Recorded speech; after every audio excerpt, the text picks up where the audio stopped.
My name is Eduardo Ales. I am a full professor of labor law at University of Naples Partenope and member of the scientific committee of the Marco Biagi Foundation.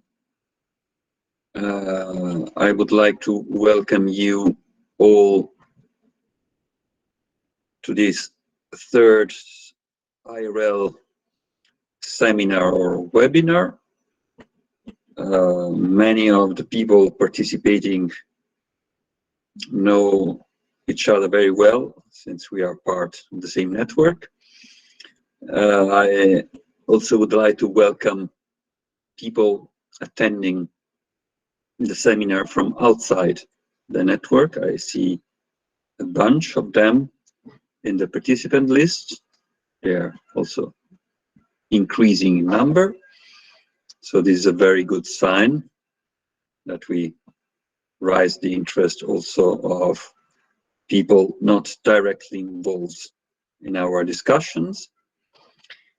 I would like just to stress the fact that the webinar will be recorded. Recording has already started, so you are aware and informed that everything you will say or show will be on records. We have a very tight schedule, as usual, in our meetings. We have 7 country presentations, and afterwards we have also discussion, which will see involved Davide Dazzi, Olga Rinkiewicz, and Marco Tufo. The discussion will start at 5:30. So I would like to start my introduction as quick as possible, and then also let the reports go right on time. We will have reports from Bulgaria, Denmark, Estonia, Germany, Hungary, Italy, and Poland, which are the participant countries to the iRel project. The topic of our third meeting is, I quote the title, "From Telework to the Scattered Workplace: European Perspectives on Remote Working in a Post-Pandemic Scenario." I think I'm pretty sure that nobody at the beginning of this project would have thought remote work to be the most important, if not the most exciting part of our research. The pandemic changed the scenario, and remote work has been placed, if not at the center stage of our research, in any case, in a very high position in our reflections, also because of personal experiences we are now living in these days. It was also not so difficult at the very beginning to focus, as far as remote work was concerned, on the so-called teleworking, which is a very well-known feature, at least all around Europe, also because the social partners framework agreements signed some years ago already. And we were also thinking about the relatively newly regulated tool of smart working, at least regulated in some of our countries, in Italy, for example, since 2017. At the beginning of our reflection, of course, both teleworking and smart working were a bit a niche of the scenario And as I already told, they became an important, if not exclusive, for in some periods and for some people, work modality. The title of the seminar is, in a way, optimistic, because it refers to the post-pandemic. Unfortunately, we are still in the middle. At least we have been yesterday declared as a red zone here in Lazio, from where I'm speaking. So we are entering again, and we are experiencing again the situation of last year. So the post is not yet really here, but let's hope that with the vaccine it will open up soon.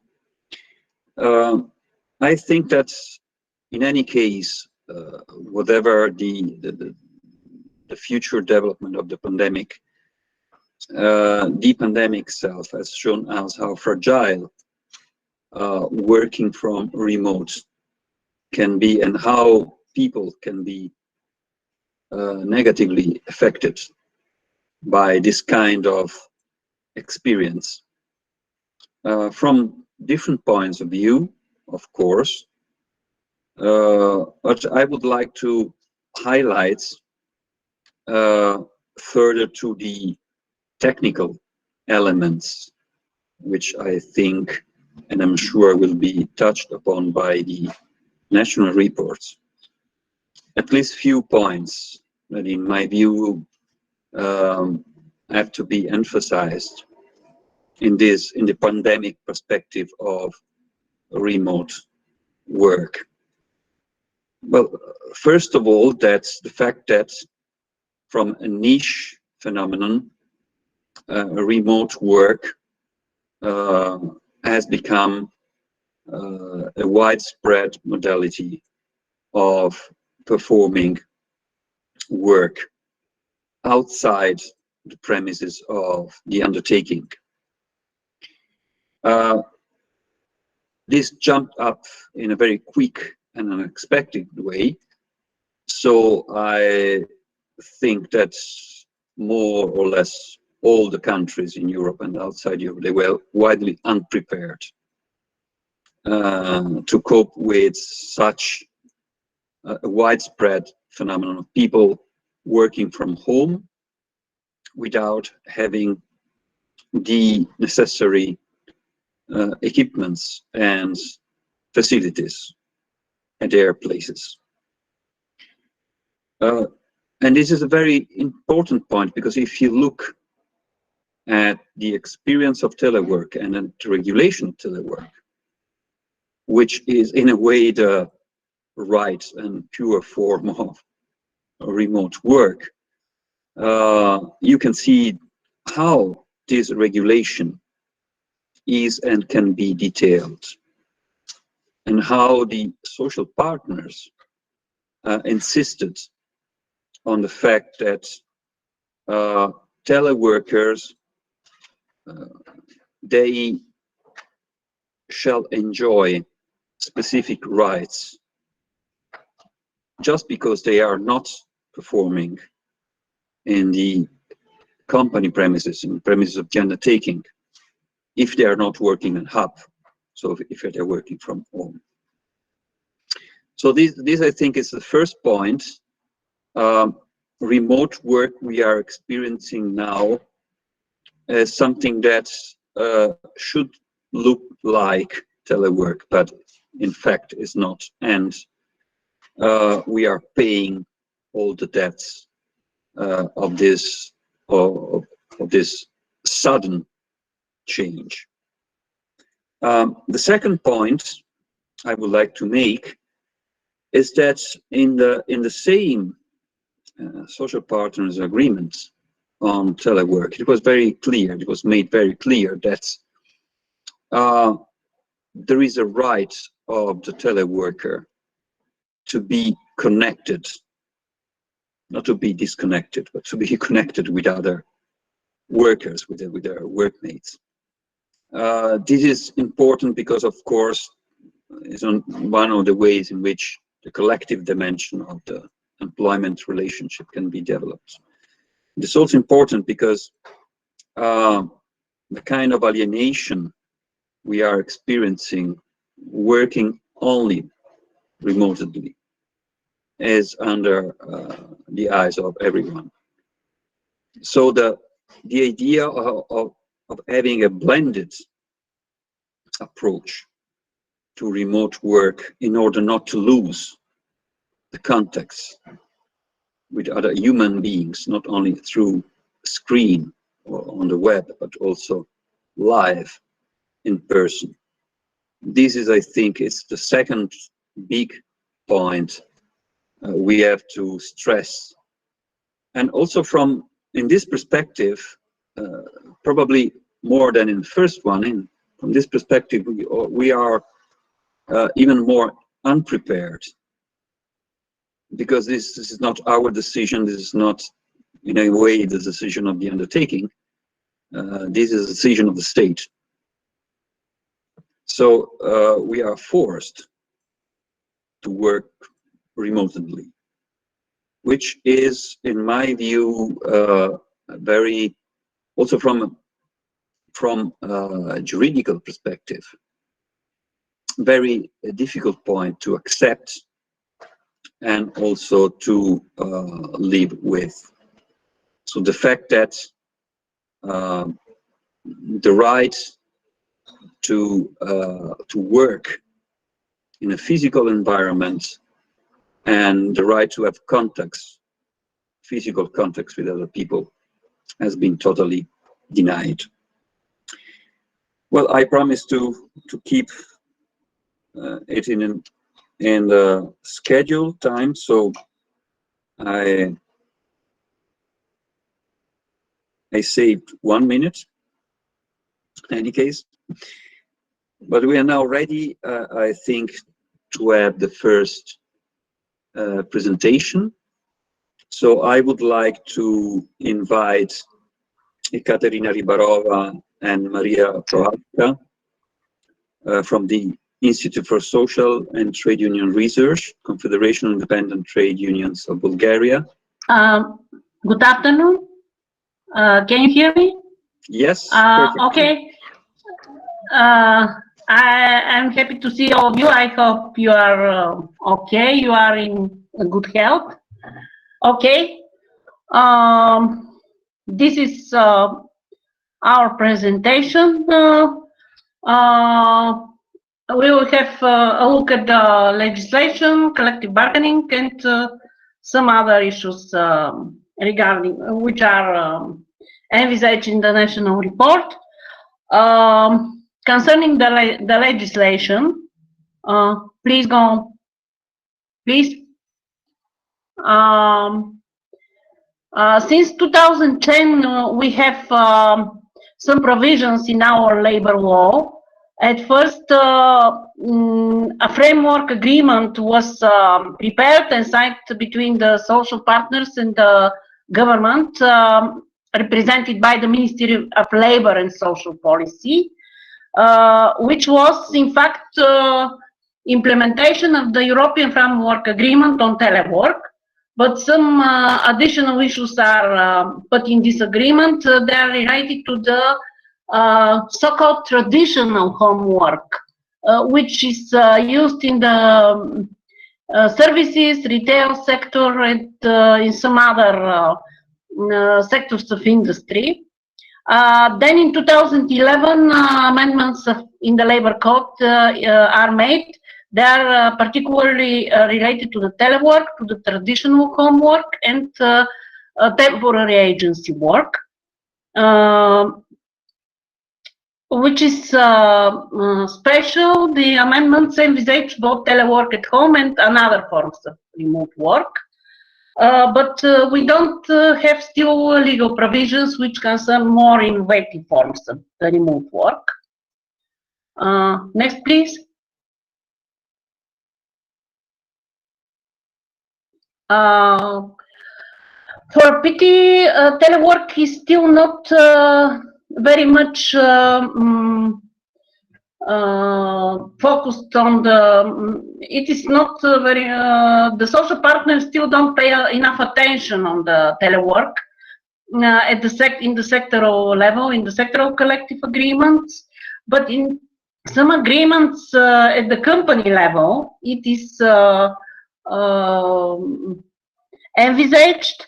The most important example concerned the national company Vivacom, Bulgarian Telecommunications. This is the former Bulgarian state telecommunication, which is privatized, and now it is private, but it is a big national company. And what is interesting, the telework was envisaged here before the pandemic. All the employees have, most of the employees, all the employees whose job allows this have the right of at least 5 days telework per month.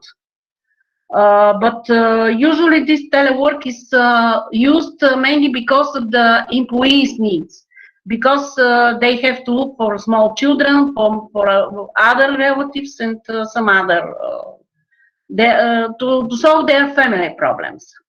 Next, please.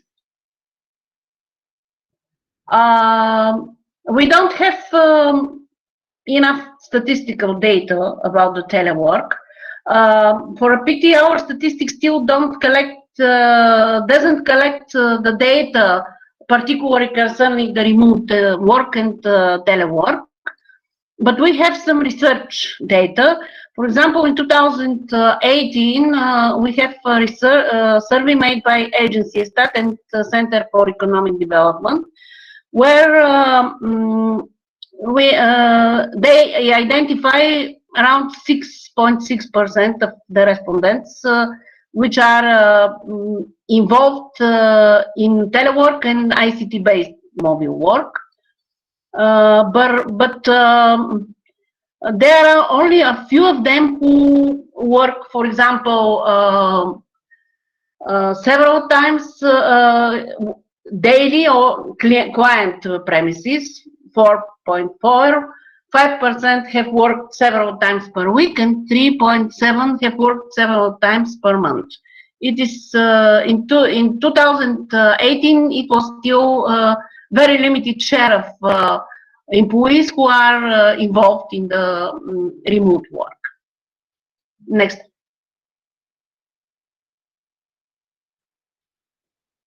We have some other data from another research project which was made, coordinated by the Austrian trade unions with participation of trade unions from Bulgaria, Romania and Serbia. And they are not exact particular data, but we have some trends. The digital work is used mainly in the ITs, banking and finances. Also in tourism, some flexible jobs are based on telework and other forms of remote work. But in general, the remote work has been rarely used in this time, before the pandemic. And mostly because of the employees' needs. Next, please.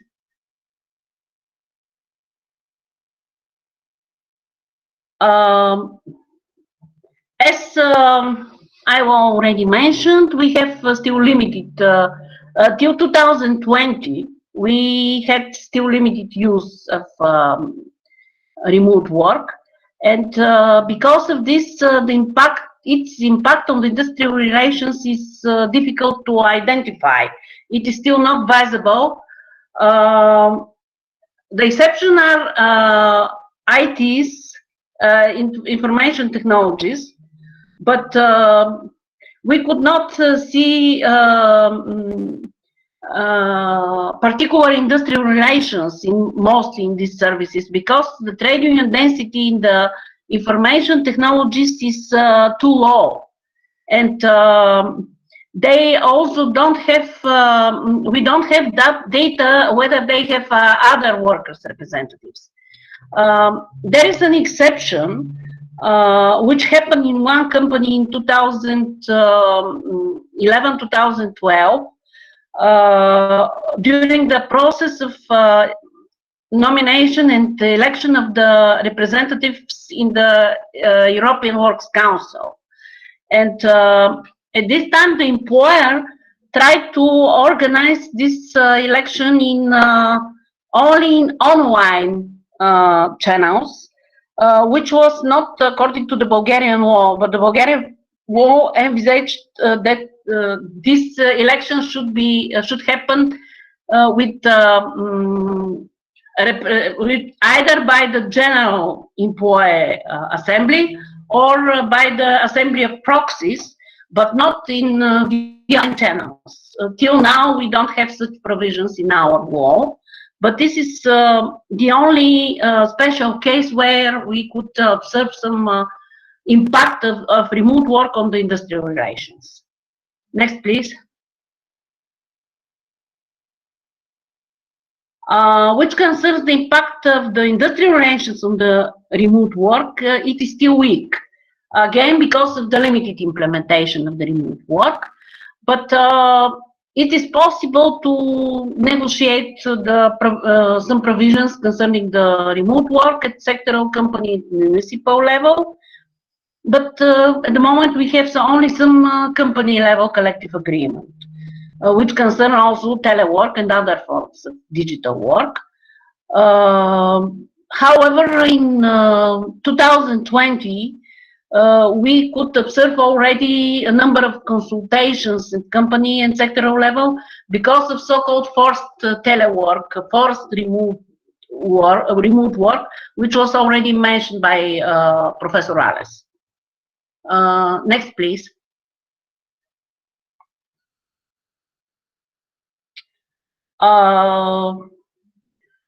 Finally, concerning the pandemic, we could say that it caused increasing of telework and mainly home-based telework, but even some other forms of remote work, and also in some sectors where it haven't been implemented before, like public administration, education, and all levels of education, including also university education and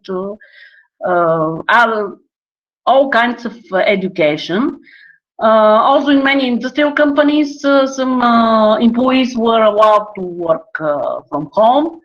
And in many cases where the trade unions exist, the implementation of telework was consulted with them or with other workers' representatives. And in some sectors, some so-called framework agreements, but which are not collective, typical sectoral collective agreements, were prepared, but they concern more broadly the digitalization and its consequences. Also, they concern some consequences of the pandemic. And what is, how to say, indication of advantage is that at national and sectoral level, some discussions are initiated, and they are particularly concerned remote work, especially the issues like health and safety, data protection, working time, the right to be offline, and also managerial control. Next.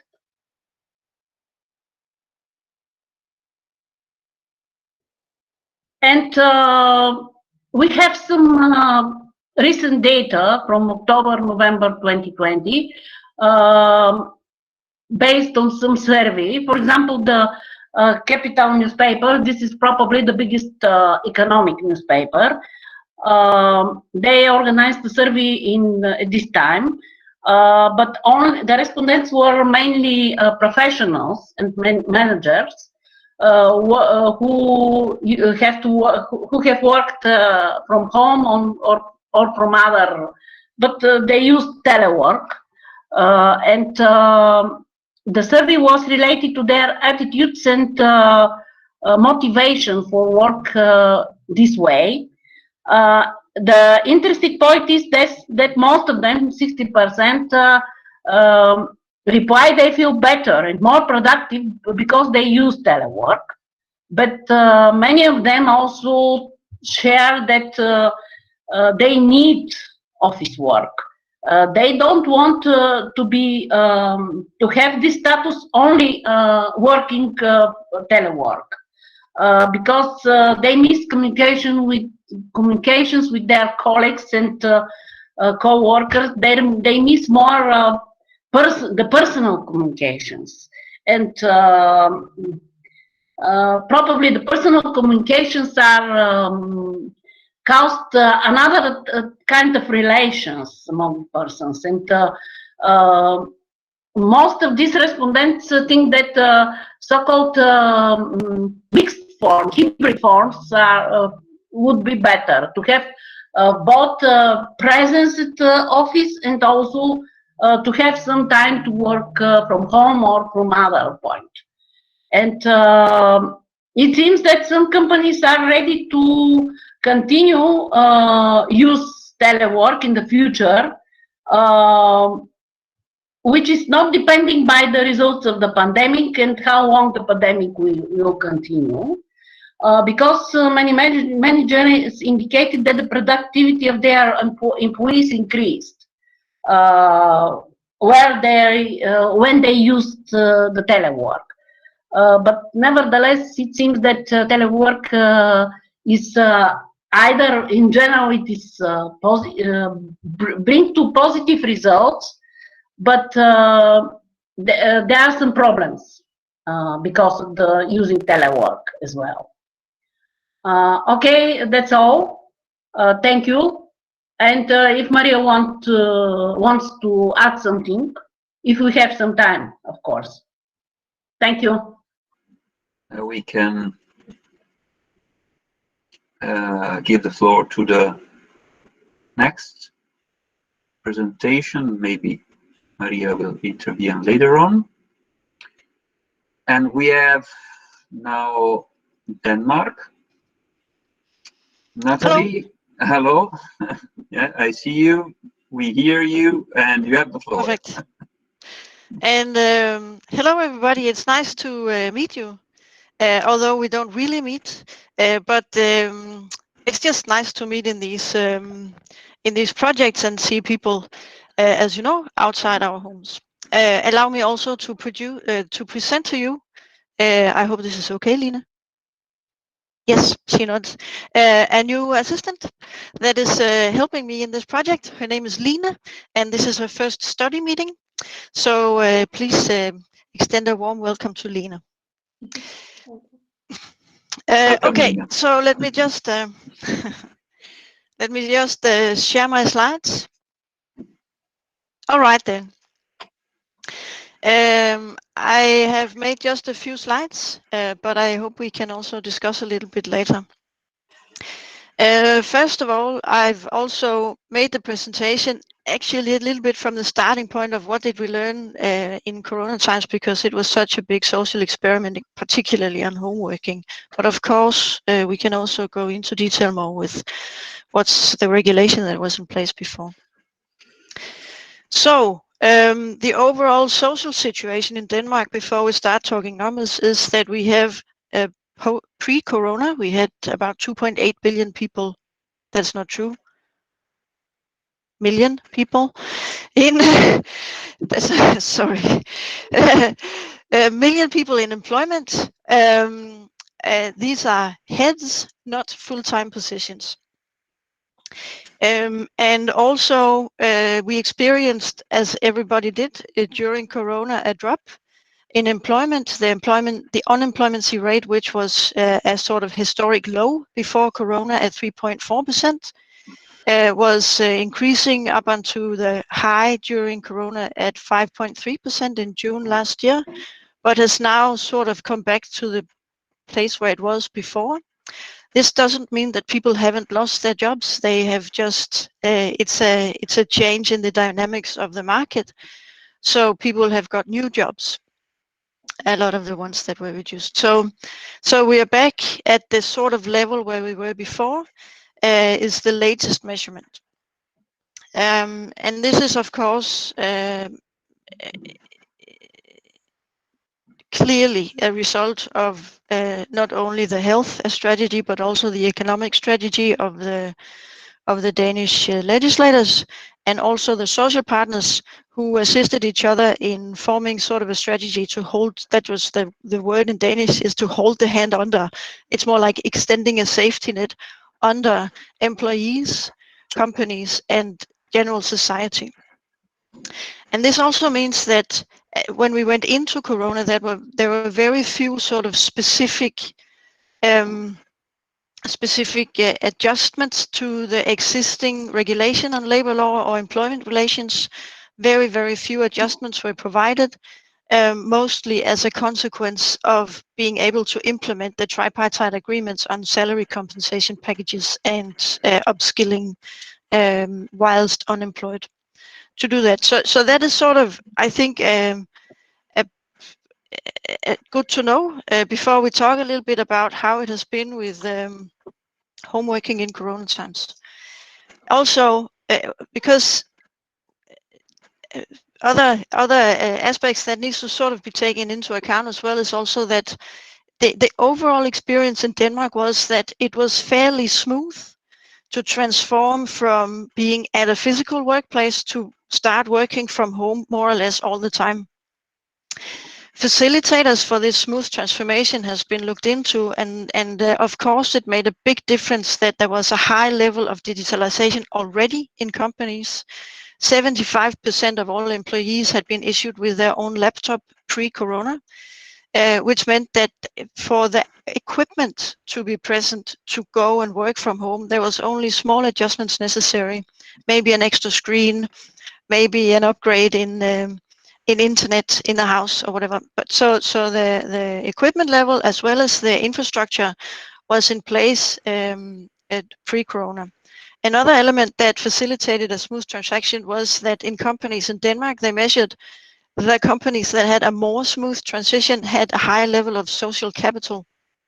This is sort of translated into trust, or a trust between workers and management, a general trust in that we are doing this together, that we're not out to harm each other.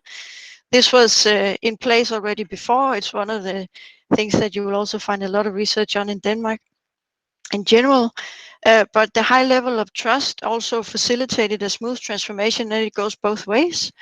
Employers were to a large degree trusting in their employees to work, and employees were to a large degree trusting in their employers to give them what they needed to work. And also it's an element that existed on beforehand were the companies that had already existing structures where it was a normal element from a central point to say you can the mandate to organize the working time, the mandate to organize the work, how to perform the work, when to perform the work, which groups to perform the work. If that is highly decentralized already, that already also smooth transformation to start working in each of our own homes and still continue to work. Of course, it was a very special situation in the periods where we had small children at home. In Denmark, this was only for 4 weeks in the spring of 2020. Then the childcare institutions opened up, as well as the schools, the smaller classes in schools. And also here in the second round, where there was a close down from December to early March, childcare institutions were not closed, and the smaller classes in the schools were only closed for 6 weeks. And also the social partners made a tripartite agreement instituting access to extra parental benefits for the days when the schools or childcare were closed due to a risk of spread of infection, which meant that it was okay to send home employees and they could receive benefits during that time. So the high levels of stress caused by children at home is like an unusual situation during Corona. Normally, all children are looked after by full-time childcare from age 0 to age 10. So the normal circumstances of home working would not include children at home. Okay, So that's a little bit also of preliminary situations for how the home working situation was in Denmark. So I have a slide that says, yeah, here we are. Okay, so the overall regulation for labor relations in general, as well as for home working, were not adjusted to because Corona arrived. It was the normal regulation applies. Also, the starting point is that the normal regulation applies when you do home working. This includes that if you are sent home to work, you are entitled to receive your normal salaries. Also, even if you are unable to work, the default rule in Danish law is that you receive salaries. This was, of course, quickly addressed by tripartite agreement, but still, the starting point is that you continue to receive your salaries even when you are sent home and unable to perform work. Anyway, but coming back to when you are sent home and able to perform work. Working time regulation applies without exceptions. We have not implemented Article 17 in the directive. Health and safety regulations apply with, of course, adapted measures to the home working situations. Control and monitoring regulation applies equally, as well as privacy and personal data protection is supposed to be extended also in the home working situation. And collective rights at shop level, of an involvement of employees that are working from home, also being eligible to be elected for positions. All of that is in place, also to be extended to people that are working from home. So of course there were already in place, oh sorry, whoops, this is me. How do I do this? Here we go. Of course, there were also existing adaptations to the home working situation in the existing health and safety regulation. And this was brought forward as an information that was in dire need during these times, and the Danish Working Environment Authority, as well as employers and employee association, trade unions and employer associations, did a big effort to inform their members about the framework for this. During Corona also, the Danish Working Environment Authority, which is the controlling entity, could be called, in case you were not certain that your home working environment lived up to the levels in the restrictions, and also there was information on how to complain about this. So this was all in place. There's no surveys yet that reveals sort of the level of unhappiness about the physical environment yet. Of course, there's also special attention points when you work from home. The framework for this was in place primarily by way of collective agreements, where the Danish social partners have been concluding collective agreements, especially for homework, since 1998, and of course have been adapting these existing agreements with a view to implement the European Telework agreement accordingly. So the collective agreements are the primary tool to address sort of special attention points, special rights, and also to give special instructions to employers on how to protect the rights of the employees during this time. Okay. So just quickly jumping forward to learning points. We had about, oh, did I tell you how many we had working from home? Here we are. Sorry about that. I have a new trackpad. It's doing strange things with me. So we have overall remote. I'm not using it anymore because it's not good. Overall remote work and homework during Corona. As you know, all public employees. That's the largest sort of employer in Denmark. 800,000 employees in the public sector. All non-essential employees were sent home. This means persons like me that are non-essential. I am working home since March 2020, and all other non-essential employees. Some of us to work. We don't have any numbers on that yet, and some of us not to work, but without being dismissed, where the salary compensation packages kept the hand under the jobs. Of course, dismissals has happened, as we could see on the numbers, but not to a sort of very strong degree. In the private sector, which is also difficult a little bit to count, the largest employer association in the private sector is the employer association called Danish Industry. They are employer association for everything that relates to production.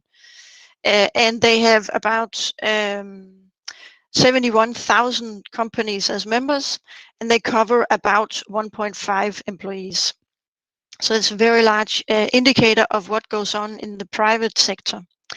In the private sectors, people were not, the government did not order sending home employees, but employers were encouraged to send home employees if possible. And this was adhered to a large degree. About 33% of employees worked from home. This is not only the employees that were able to work from home, there was overall employees worked from home. Compared to in 2019, 4% of employees worked from home. So that's a big jump. And also here, some employees were sent home to work without being dismissed as a result of the salary packages, as well as a result of the upskilling and retraining programs that were made available. So, of course, a lot of employees also work from home. So, learning points. Let's get to that. Learning points.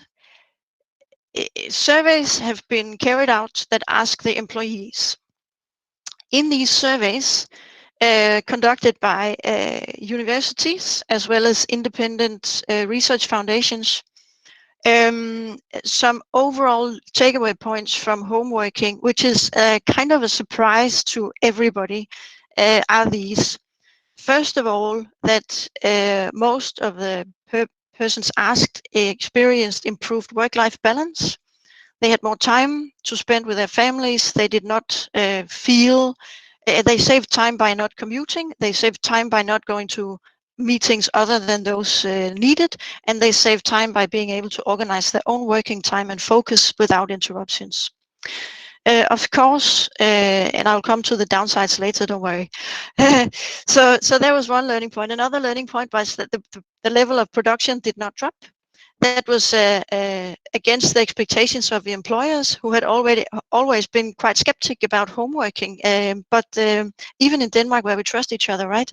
So, but against the expectations of the employers, the production did not drop. Some surveys even indicate that in production was improved during home working. This can be traced back to the ability to organize your own working time and therefore place working time whenever it's possible. Also to move working time to evenings, early mornings, if the employee prefers to spend more time with their children, or to go golfing during the day. Also, there was an experience of general improved well-being, of course, against an experience of a general reduced well-being, but this was also traced back to the high level of flexibility with organizing your own time and organizing your own work. Lack of well-being was, of course, traced back to isolation and loneliness, as well as a little bit of uncertainty about whether or not you were doing the work properly. Anyway, and home working could be used in many industries where we didn't see it before. The two slides I have here are the two illustrations. Oh, look at this. Here we go. This illustration indicates how many employees would like to work home, where the first column is before the crisis in the early of 2020. 70,000 people would like to work from home, and that number it's the numbers from some of the surveys, and that number has more than doubled. That home working, more people would like to work from home. And also the second illustration down here is with the experiences with home working across different types of industries, where it's not only the white-collar workers or people in the liberal industries that are working from home. It's across several types of industries, where the black column is whether they indicate they would like to continue to work from home after the restrictions have ceased, and the blue column is whether they thought it was possible to work from home before. So generally the learning points has been positive. Of course, there are also attention points. Mental health issues such as with isolation, increased stress, loneliness, and also lack of informal interactions with colleagues have been addressed as an attention point. Physical health, such as working long, uninterrupted hours at the screen, which increases production, but of course is not a good physical health situation. Not going to and from work, having little walks every day. And of course, we're also still waiting for more general valid results on whether there was an increase in discrimination or lack of equal treatment. Other countries have pointed to an increase in gender equality due to having to work from home and an uneven distribution of jobs with relation to looking after the family between the mother and the father. But in Denmark, the surveys that are here now indicate actually the opposite, that fathers learned to be more involved, or appreciated to be more involved, and the fact that they were spending so much time home showed them that there were things they were missing out on if they were not involved. So far surveys indicate actually the opposite, that it will improve gender equality. Digital bullying is an issue that's been surfacing, but we have no real numbers, as well as, of course, as we've addressed, lack of inclusion, general information and communication, lack of fellowship or being part of something. We don't know how that has affected employees, and we have no numbers on any breaches of privacy. Digital control and monitoring is possible with your own laptop, where everything is already all the time measuring. But I think the expectation is, as far as I've been able to see, is that the measures in place will just be measured, will just be applied also in the case of home working. So that's it. Okay, thank you very much, Natalie. We ran a bit out of schedule, so sorry. Without any, no problem. It was very interesting indeed. So, Estonia, Gabriel, Tavits, you have the floor. Yes, thank you very much, Eduardo. Good afternoon, everyone. So, here it is. Right. Thank you very much for this opportunity to be part of that project, and I will continue with the topic that is connected to the remote work. Sometimes we call it also telework in Estonia, and what is the situation from the legal perspective, and what are the responses so far from the employers and employees and trade unions, and also the employers organizations. In order to tell the situation now is the fact that 1 year ago we started with the extraordinary situation in Estonia, where basically saying Estonia was locked down totally. 1 year later, the situation has not changed, because starting from the 11th of March of this year, Estonia is again basically saying locked down for one month at least. So the question about the employment, the question about the remote work is all the time very actual and still on the right place. When we look now about the legal regulation, then what we can see is that the remote work or the telework in Estonia is legally quite underestimated, in the meaning that we can find only one sentence basically saying in our Employment Contract Act, which is the main legal act in order to regulate individual employment relations. And what you can see is the fact that the Employment Contract Act says that in case employee works outside of the place of the performance of the work, including the employer's place of residence, then it means that basically saying it could be also used telework, which means we do not need to go physically every day to the real place of employment, but we can also work outside of the regular place of employment. And it does not say whether we are working at home, whether we are working outside of the Estonia, whether we are staying, for example, I don't know, in Spain, in France, but basically saying we should be every time at the disposition of an employer. We have to look also into the situation where the remote work is also recognized and regulated legally in the public service, because in Estonia there is a very specific division between the private sector and the public sector. It's like the situation in Germany, where we have this specific status of the public servants, like the Beamten, and the same applies also for Estonia. But at the same time, also the civil service says us that there is possibility to work as a teleworker, to do the remote work as the service interest permit. So basically saying the legal regulation is the same, which means there is no other detailed rules. There is no clarification what kind of conditions should be applied, what kind of rights or obligation we need to apply in case we accept a remote work. And of course, when Eduardo said at the beginning that it is not the question that the employers was forced to apply the remote work, but it was the state or the government who said that you need to do remote work, I should say that it's not just the government, but it's just the overall situation. Because in case you are not allowed to move, you are not moving between the place of the employment and between the home, and basically the only opportunity to work is to work at home, or at least somewhere place where you're staying at your countryside. And therefore the remote work is in some cases the only possibility to do it. Or as one of our colleagues has said, that it is so-called the land office or country office, which means you're outside of the town and now you are working somewhere where the people don't find you.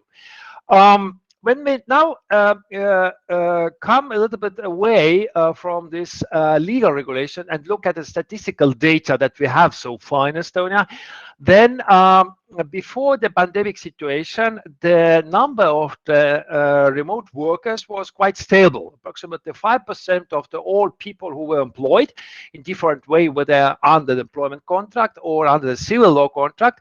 Then in 2019, what we can observe, then in 2019, there were 123,000 employees, which is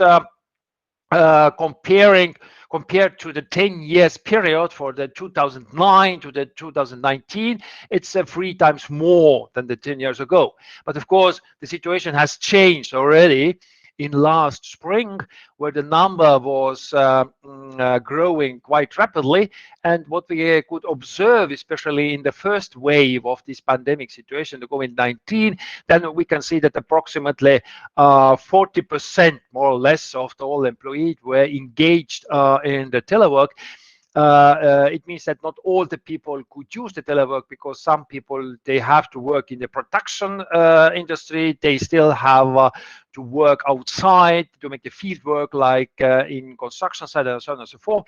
But anyway, everyone who could stay at least at home, at the home office, they were forced to do that. And in our situation at the moment, also our Prime Minister said, in case it is possible, please stay at home to do the telework and to not move between the place of employment and also between your home.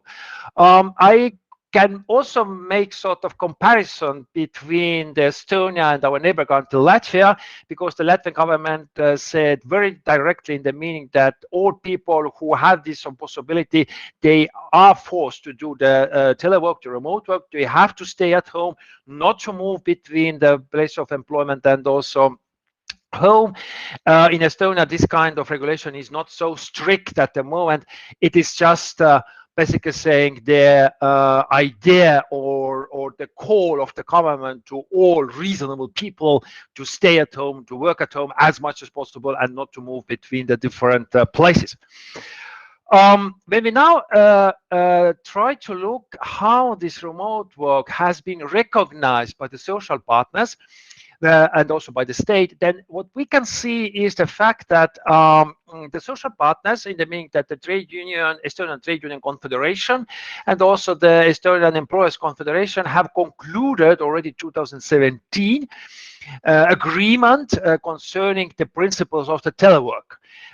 They basically saying follow the general agreement that was concluded on the level of the European Union, and this agreement is not a collective agreement, which means it is not obligatory for all employees or employers, but it is sort of recommendations. Please, in case you are applying the remote work or the telework, apply those principles also.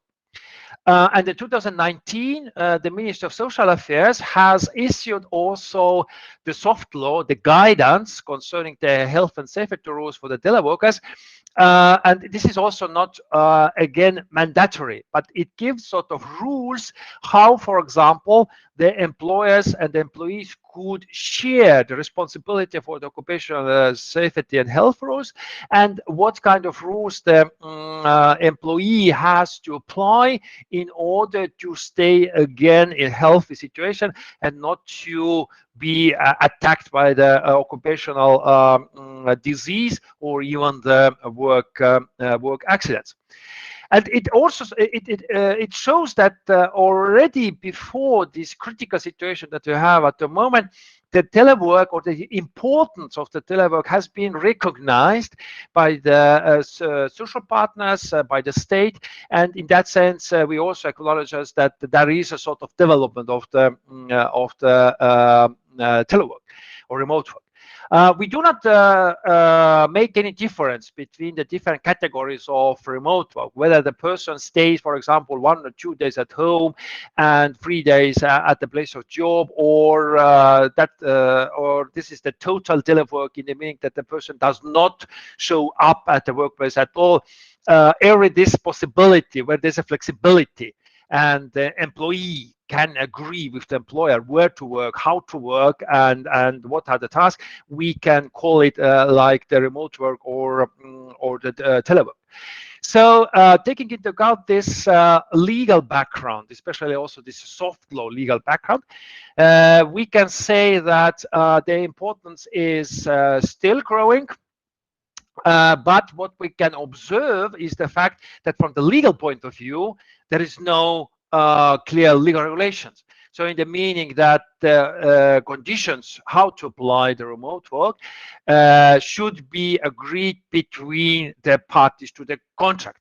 So employers, employees, this is their field of play, and they have to take into account what kind of conditions have to apply and how they can share the responsibility, for example, for the equipment that should be used or could be used, for example, in order to fulfill the task, and also some other conditions, for example, about the safe and the health working conditions. Of course, when we talk about the problems, as it was also stressed by Natalie concerning this actual data about the Danish situation, then of course the main problems are the same almost in every country. There's working and rest time, how to make this line between the working time and rest time. Sometimes there's quite mixed. And of course, we have to take into account that the families or the workers who have children, they have enormous stress to divide this time between the children and between the work tasks and also between the other tasks they have to do. And also, of course, the very old problem, how to share the responsibility between the occupational health and safety rules has not been solved yet. But in order to make this overcome, so to speak, from the normal working environment to the remote working, the agreement from the 2017, as I mentioned, between the Estonian Trade Union Confederation and the Estonian Employers Confederation, it gives sort of idea how to apply it. And as you can see, there is a lot of conditions that the employers and the employees should follow. As I said, that's a so-called soft law, not mandatory for them. But what is, to my mind, quite important is the fact that still this remote work needs a written agreement. When we look what was happening 1 year ago, or even at the moment, there is no time for the written agreement, basically saying the agreement was in the verbal form. First of all. Secondly, what was interesting in that agreement is that there was a shift from the responsibility from employer to the employee, because this agreement has said, in case the employers has made very clear what are the occupational health and safety rules, what the employee should follow, then of course it means that the employee will take now the responsibility. So it means that there should be very clear explanation what the employee has to do, how to behave, and in that sense it is not already the question for the employer. And of course it was also turned attention to the collective rights, in the meaning that this concerns all the possibility for the negotiations between the employees and employers. It concerns all the collective rights to be consulted and to give this information. And of course, one important aspect by this remote work is that data protection, right to privacy. Data protection means that what kind of data, for example, the employers can collect, how they could be collected, and the right to privacy means that how, for example, the employer could observe what the employee is doing, and how, for example, it could be done, and what kind of technical devices it could be used.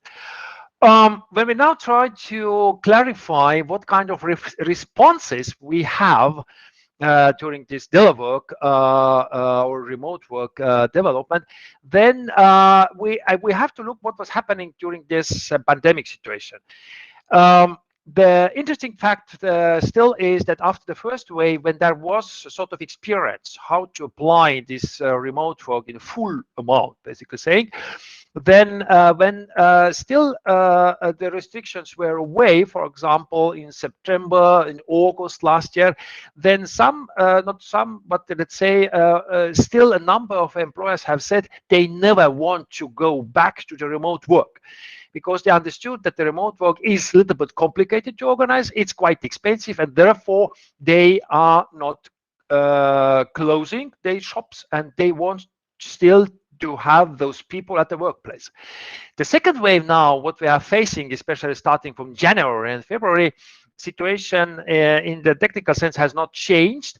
But again, when we see the people who are able to work at home, they are now forced to work as a remote worker again.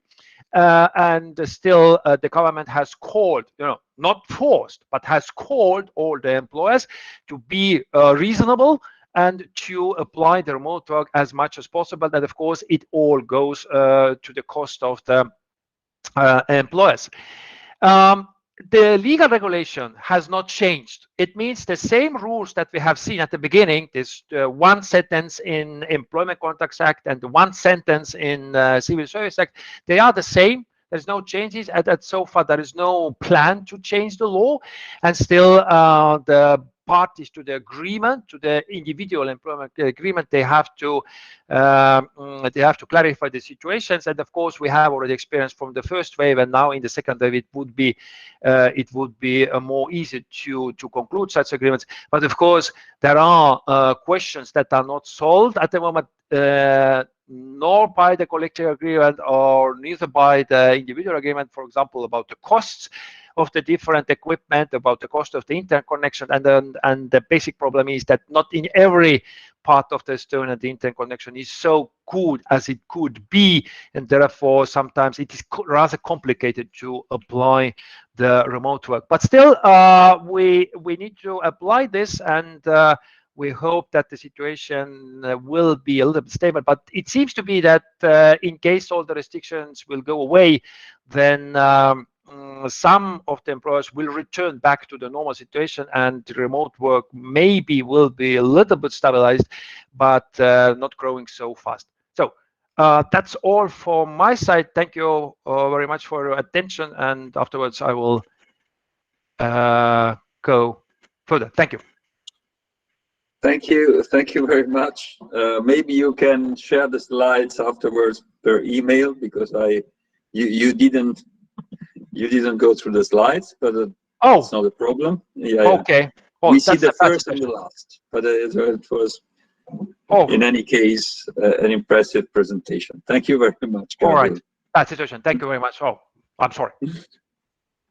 So now we can pass to the next presentation. Is Germany, and I will ask Rüdiger Krause to take the floor.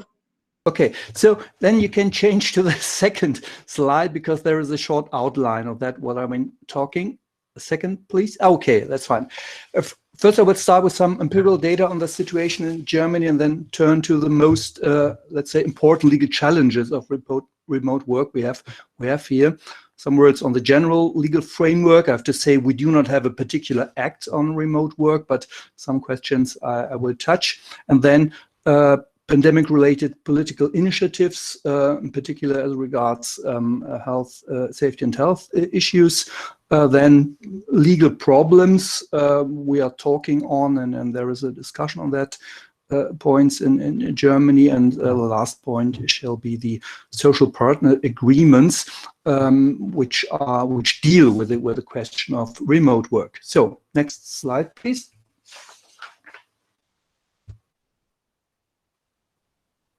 Yeah, next slide. It needs a bit time. Next slide, please. Yeah, it's all right. Remote work in Germany. Okay. Okay. There are some stats and yeah, I think I can continue talking. First of all, telework as such is not new in Germany. It goes back into the 1980s, but it does play only a niche phenomenon. Eduardo has talked on this in the past decades. There is a survey of 2016, and it said that it could be that 40% of all employees could work at home. That would be technically possible, and then 30% of the employees wanted to do that, but only let's say about 10 or 12% of the employees work, not all, but temporarily at home. So it was a niche phenomenon in the past decades. And if we have make a survey on the EU 28 situation in 2017, the pre-corona situation, we see Germany is under the average of other a lot of other European countries like Denmark, Netherlands, Sweden, and so on. We have let's say 10 or 12% back in that years. Well, it is possible to bring the next slide. No. Okay. Now the situation has changed. Of course, and we had an increase of remote work since the first lockdown we had in March 2020. And the next slide would bring a graph on this. And I can say that at the moment, in the beginning of 2020. No, that's the fourth slide. It would be better to bring the second one. Okay. Now we have about 24% of those workers who can work at home, who are working at home, and it is well, since you can say a twice situation as it was in the beginning of 2020. The situation is, if we go to the the wishes and the expectations of the employees, it is very interesting to see that a majority of employees want more flexibility in the future. They admire and they assess and evaluate the situation of remote work generally positively, not only because of the current pandemic situation, generally possible, generally positive, in that sense that they prefer, well, some kind of flexibility, not working totally at home, that's clear, but to work in the future according to the circumstances. There are, well, 37% of those prefer this. 18% prefer 2 days working at home, 14% 3 days. So in total, it's a majority of well, employees who like to work at home. Only those asked who are working at home now, because of course there are many well, professions and many workplaces in which it is not possible to work at home. Of course, in the hardcore industry, or well, in the catering industry, hairdressing, and so on. That's clear. The question of the general assessment of remote work by employees is well, it's more or less the same situation as we have heard in like in Denmark or Estonia or Bulgaria. Well, a majority of workers and employees say that it is a more efficient working possible if you work at home. 60% are surveys in that sense, and it's also the situation that 77% says that there is a better work-life balance on the one side, but on the other side, some kind of a blurring of work and life, mixed and a blending of both dimensions, and large problems to switch off in the evening, because you work more and more, and working time is not limited as it is if you work in the premises of the employer. And also the question of social context, the colleague, social isolation, and not only as regards well, the interaction as regards the work process as such, but also the whole social context are less if you're working at home and you're only working well in your own home office. And this is of course a situation which is assessed in a negative way by many employees. So it's a mixed and an ambivalent assessment of remote work. On the one side, positive elements and advantages, on the other side, negative elements. And the slide, which is now see, or at least I see it, the question of agenda effect of remote work. There are some studies and some surveys on that, and it's apparently a bit different to the situation in Denmark, and maybe the German population, or the German well, May population is not so progressive than in Denmark. There are gender effects of remote work because the care work is not equally distributed. There are well, surveys that female workers have more, let's say, care work at home in comparison to their male, to the male workers. It depends, of course, on the situation. Also, if there are children at home, if the schools are closed. We had this situation in last year. Then the schools have opened for a time. Now they have been closed since December, and at the moment some of the schools are also opened with different situations. It's particularly for the young families a very hard situation to organize to reconcile the demands of work on the one side, demands of family on the other side. Well, the next slide should be the legal challenges, the most important legal challenges of remote work. I would say one point is the question, is there any well, right of the employee to have remote work on the one side, and the other side is, has the employer the right to force the employee to go to or to work at home?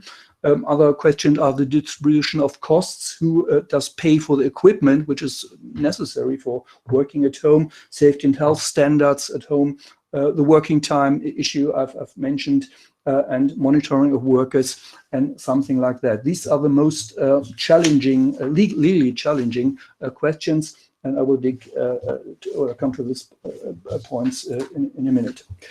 As regards the general legal framework, the situation is as such that the status of remote workers as employees is not affected by remote work. That's clear, and because due to the general definition of worker, in that respect, we do not have any problems. But the question is how to implement remote work, and we do not have a particular act which regulates that question. So the question is, well, general rules will apply on that, and it is case law and affirmed by case law that the employer has not the right to unilaterally impose remote work on the employee. There is a discussion if in extraordinary situations like the pandemic, this general rule should apply or should be modified, but we do not have any case law on this situation now. No, on the other hand, it is also acknowledged by case law that the employees do not have a general right to work at home. It is a question of multilateral agreements between employer and employee on the other side, but no part of the employment relationship has the unilateral right to impose or to demand home work or remote work. So it needs a collective agreement or an individual agreement as a legal basis for that. There are some exceptions for the public sector. Well, not really exceptions, but there is a particular act, a particular provision in an act which says that the employee has the right to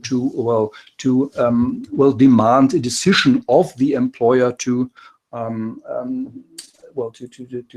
decide whether or not a home office is possible in that particular field. And there are also rights for disabled persons if somebody is disabled and the only way to work in an appropriate way is working at home, then he or she has the right to work at home.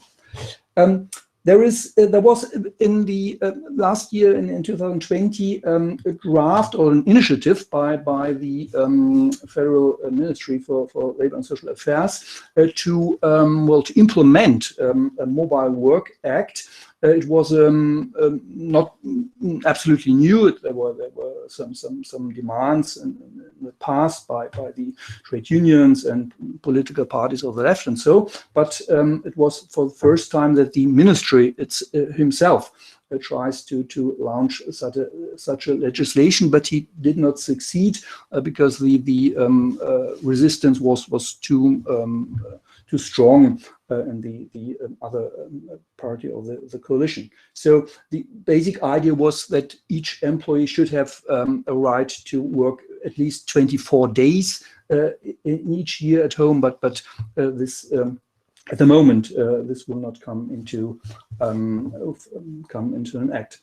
We have some regulations, not an act but an ordinance on health and safety issues, in particular, health issues in the pandemic. It was from the beginning of 2020 and just now 2021 and just recently extended until the end of April. And in this ordinance, it is not a real right of the employee to work at home, but the employers are called, or not really obliged, but they are called to offer the employees to work at home unless there are urgent operational grounds that the employees must work at the premises. This not really regulation, it's more like soft law, does have some effect, but it is very hard to assess which effect does this ordinance have on the general increase of home work or remote work. I have brought the figures from the beginning. Well, bit more than 20%, and it might be that this ordinance will have some effect on this. As regards particular problems, we can say we have some case law on different questions. For instance, the distribution of costs. Some decisions are older, not stemming from the pre-corona era. For instance, a decision of the Federal Labor Court, which says that if the remote work is in the interest of the employer, he has to pay for this, the equipment and furniture and so. On the other hand, if it is only, or is it mainly in the interest of the employer and the employee, then the employee has to pay for it for himself, him or herself. And also the question of safety and health standards is discussed very intensively, because the problem is that the working place is at home, and the question is, well, generally the rules apply, no question, but the employer does not have a right on its own to inspect and to have access to the home of the employee. He must ask, and normally these things are agreed on, and I think in many cases the situation is that the standards are not met, but nobody cares for this. But because the labor inspection does not make inspections on that.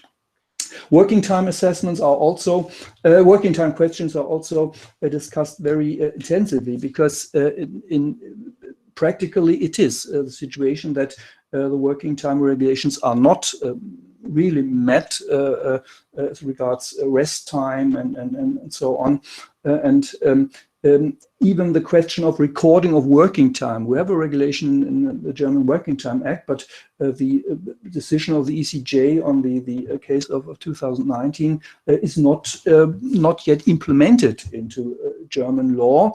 There are drafts that there should be a recording of all working time and not only of overworking time, but it is not implemented so far into existing German law.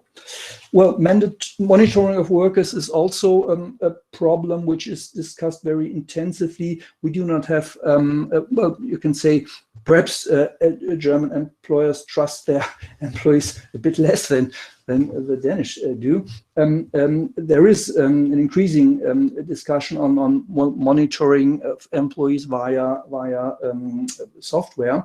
It is well, not only a problem of remote work, but it is a problem particular of remote work, because the employer often does not have any other options to monitor the worker's performance, and the question if the worker itself or the employee handles with sensitive customers' data and so on. Well, there are no particular rules on this. The General Data Protection Regulation applies, and the German Federal Data Protection Act, which tries to concretize the provisions of the regulation. But the situation is to concretize that what is in the relatively abstract provisions provided in this regulation.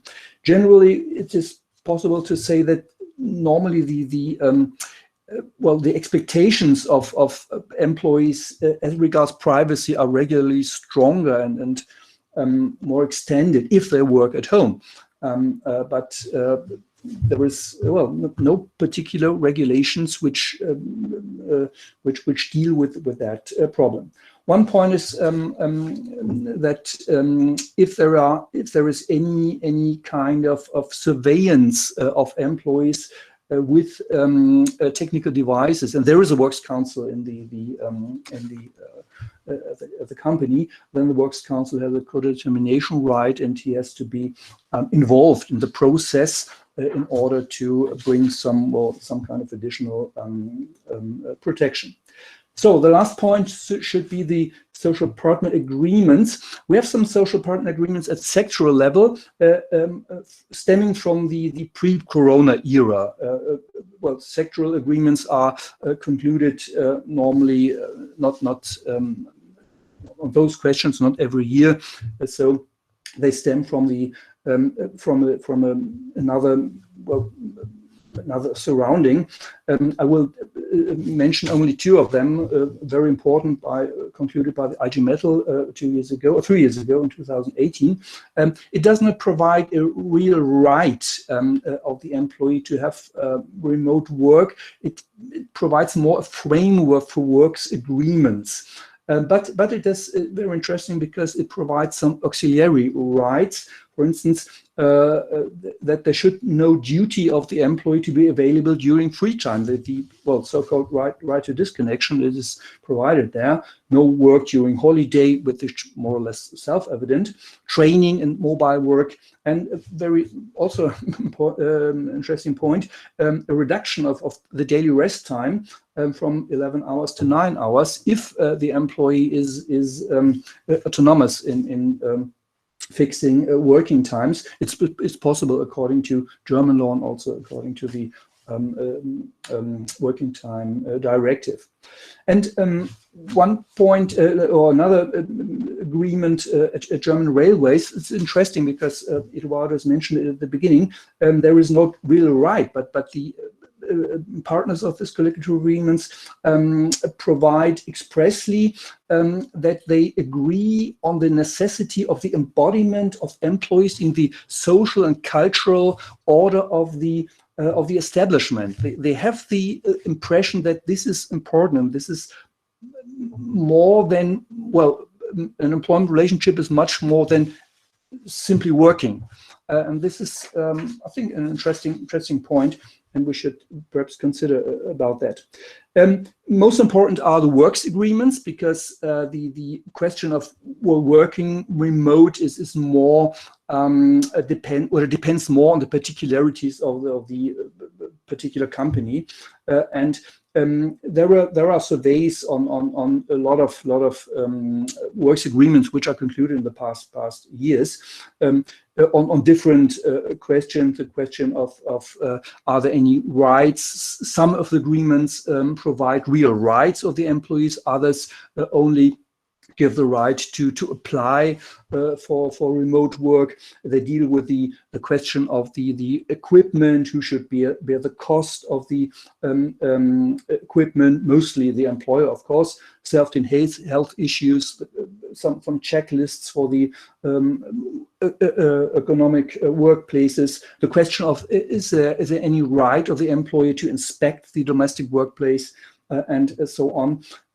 Working time rules, the recording of working time, and so on. That means a lot of practical problems which are well caused by remote work are dealt with in this works agreement, and this shows that it is very important for the let's say for the success of remote work that the social partners at the company level deal with that. Because well, a legal regulation and regulation in an act itself would not be sufficient. So last point, the effect on collective rights. Collective rights as such are not affected. They still exist. But the question could be in future, are the prerequisites, the empirical foundations of collective rights are undermined if workers or employees are working very intensively and very for a very long time at home, because collective labor law is not does not depend only on the existence of acts and regulations, but also on empirical foundations. And that would be, I think, a very interesting question in the future. We do not have research on this question, but I think we will have it in future. Okay, that's all. Thank you very much. Thank you very much, Rüdiger. And I think we will have time to discuss, I hope so, in the discussion of the reports. Let's pass now quickly to Hungary, and we have Attila and Ildiko.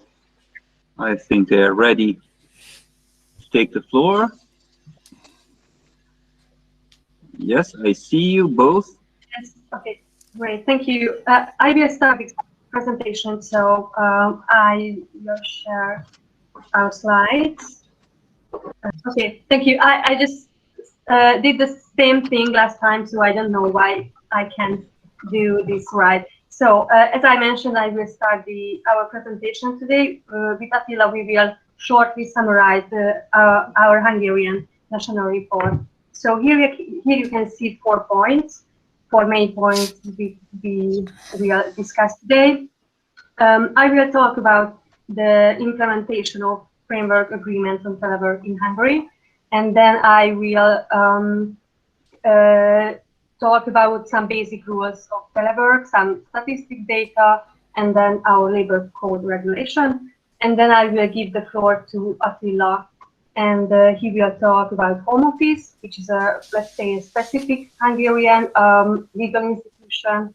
And then he will conclude with the COVID-19 pandemic's effect on Telework and also on social dialogue. So let's start. I would like to highlight 2 main features which are interesting in this topic, I mean implementation of the framework agreement. So first of all, the European framework agreement on Telework has been implemented to the Hungarian legislation by, let's say, a simple legislative act, a simple legislative solution. Our labor code contains the basic rules of Telework. While in some European countries, the regulation of Telework was introduced into national law by means of social partners, Hungary opted for legal regulation. So we can say it was an easy step to implement the rules of the agreement. The trade unions and the employers' interest representations participated in a reconciliation of interest, where both of the parties were in favor of the proposals relating to the implementation of the framework agreement. And as I mentioned, I would like to highlight 2 main features. So the second one relates to the topic social dialogue. We can find actually relatively few examples for implementing the framework agreement so strictly into the national law like in Hungary. And despite this so strictly implementation reflects also to the weak power, the weak national practices of social dialogue. So these are the 2 main features of the implementation. And now let's turn to my second topic, the basic rules of Telework. In the first place, I will show you some statistics on the number of teleworkers. I have to emphasize that the notion of telework, according to these data, these statistics, based on an unofficial notion, let's say, because the Central Statistical Office, which collect and share the data and other information relating to employment, labor market, and so on. So this organization, this office, use just a general notion of the telework. So they count every worker who works regularly or occasionally from home. So people who just work 1 day from home or regularly basic. While in Hungary, the legal notion of telework does not cover every employee who works from home. So it's a kind of difference between the statistic and the legal regulation. And you can see this fact on the chart below. I'm sorry for Hungarian words if you can see that, but the main point of this chart is that the orange color means workers, employees who work from home occasionally, and the green one means who works from home regularly. So this is you can see the one number of workers. And some additional statistics 3.7% of employees, 3% of employees were the telework from home in the first quarter of 2018. So it's a quite low number of the employees. But at the end, at the second quarter of 2020, it increased to 17.3%. So actually, it's the reason of this increasing the COVID-19 virus, because people had to work from home. So it's the main reason to this increasing. And now let's turn to the basic rules from the Labour Code. As I mentioned, telework regulation is in our Labour Code, in the Hungarian Labour Code, and it is marked as an atypical form of employment. And the Labour Code stipulates a specific rule which states that parties shall agree on workers' employment by the means of teleworking in the employment contract. So telework is a, let's say, sui generis employment contract. Such a legal relationship between the parties, it can only be entered into effect via an explicit agreement in respect of the specific activities stipulated by law. So there are two really important things from this. First of all, parties have to agree on teleworking and in the employee's employment contract. So it's really important. And here you can see the legal definition of telework from our Act. It says teleworking shall mean activities performed on a regular basis. So I mentioned that the Labour Code's notion says only regular basis, not occasionally or anyhow, but only regular basis, at a place other than employer's facilities, using computers and other means of information technology, where the end product is delivered by way of electronic means. So you can see that it's quite similar to the framework agreement definition. And some other things I mentioned that most important things from the Hungarian regulation, the parties need next agreement in the employer contract to apply the rules of telework. And it was my part, and now I turn, I give the floor to Attila to Hello, good afternoon to everyone. I hope you can hear me. Oh, thank you. Of course, it's good to see you all. You have to know that in Hungary today we have a national festive day, so we are not really allowed to work, but of course I'm joking, and this is also a pleasure to see you all, at least virtually. So let me continue where Ildikó has just finished. In Hungary, there is a big conceptual confusion among labor lawyers as regards the differentiation between the so-called telework and the home office. I would say that the opinions of the professionals are very divided on this point. Of course, we know that telework, as Ildikó said, is a regular form of work from home, and it has to be specified in the employment contract. So it's a kind of a special sui generis atypical employment contract. So this is very rigid. That's why home office, which is not exactly the same as telework, has become very popular during the pandemic. And as it was also already mentioned, the home office is not really regulated in the labor code, so we don't have specific regulation on the home office.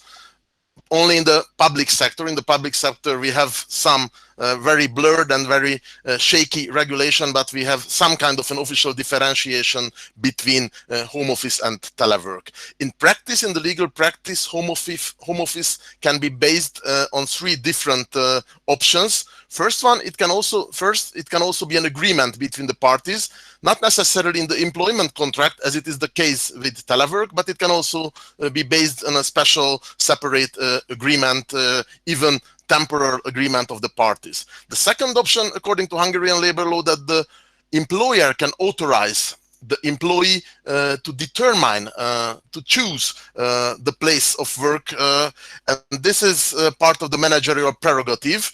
and this is what really happening in practice. And the third option, that the employer also has the right, at least on paper, to unilaterally order the employee to work from home with a maximum of 44 working days per year. Of course, it is very much debated if it is okay or not, because we all know that also the European Framework Agreement talks about the voluntary character of telework or homework, so it's very much debated, but this is also an option in practice. So according to the proponents of the differentiation between telework and homework, homework or home office as opposed to telework is different because it's not necessarily regular in the first place. Secondly, it's not necessarily contractual because also can be based on the employer's authorization or the employer's order. Thirdly, it's not necessarily carried out by IT devices. Of course, it's just theoretical because in practice, most of the time it's carried out by IT devices.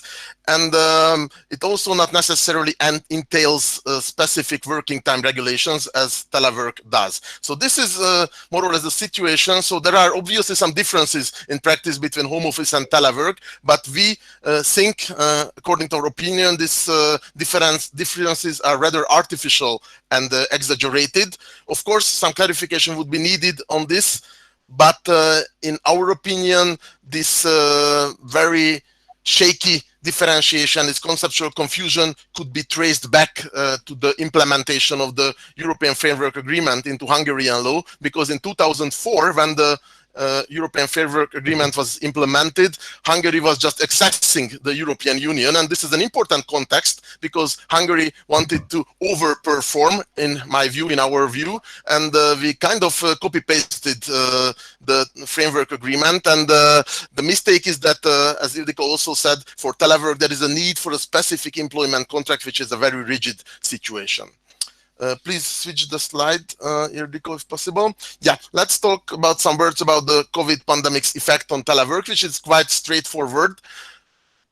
And as the pandemic has its waves, the Hungarian legislative tsunami had also its waves during the pandemic, and the pandemic-related legislation was based on decrees, basically government decrees, modifying temporarily the labor code. And the main aim of this decrees were to ease the conditions of both telework and home office. And we had three waves. I will be very brief on this point. In the first wave in 2020 March, the government decree authorized the employers to unilaterally order employees to work from home, which was quite debatable, of course. In the second wave, in November 2020, the legislature has become a little bit more soft on that point, and the goal was still the same, to ease the conditions of telework and home office, but in a different way. Three important points has to be mentioned from this second government decree. The first one made it possible for the parties to derogate from the labor code as regards telework, so it has become more flexible.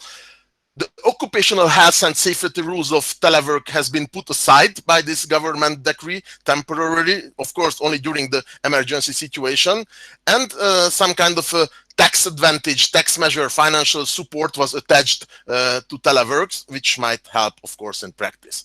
In the third wave, just very recently, in 2021 March, we have a new decree which again mentions telework, but on a very strange way. It has a programmatic norm. It still doesn't clarify the difference between home office and telework. It only says that the actors of the economy are invited to apply telework and home office more generally. So it's kind of a soft open programmatic invitation for the parties. And let me come to the last slide, please. Let me say some words about the social dialogue and industrial relations aspect of telework and home office in Hungary. I can be very clear on this, that before the pandemic, literally there was no social dialogue related to telework. As Ildiko mentioned, the framework agreement was implemented by a simple legislative solution.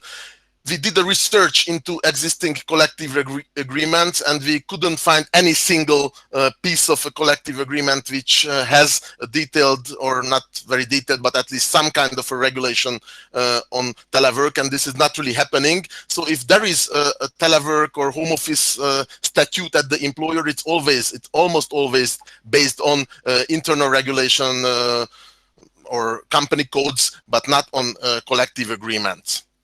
During the pandemic, we had some positive developments, because in the framework of the national interest reconciliation, we have a standing tripartite body for that, which is the Hungarian abbreviation is VKF. In this interest representation forum, there was a big discussion about telework in the last year, and I have to say that during the pandemic situation, this national forum was convened more often than before, so it's kind of a positive development. But in a sense, meaningful social dialogue still didn't happen, because it was quite typical that the government only shared the information with the social partners which already have been displaced in the media, for example, so it was not real dialogue. But last summer, 2020, legislative draft was aired by the government, was put on the agenda by the government about home office and telework. It would have been about the clarification of the differences, some additional financial support, and some other flexibilization measures. But finally, the government withdrew it, and to date, we have no information if it will ever happen or not. But let me conclude that maybe this regulation is not really necessary. Maybe the government has also realized that it is not really necessary, because in practice, the parties' agreement can cope with this situation. That's what we see in practice. So the parties' agreement are sufficient enough to deal with homework, home office, and telework. And the most striking problems are not in employment contracts law, but in occupational health and safety and in tax law.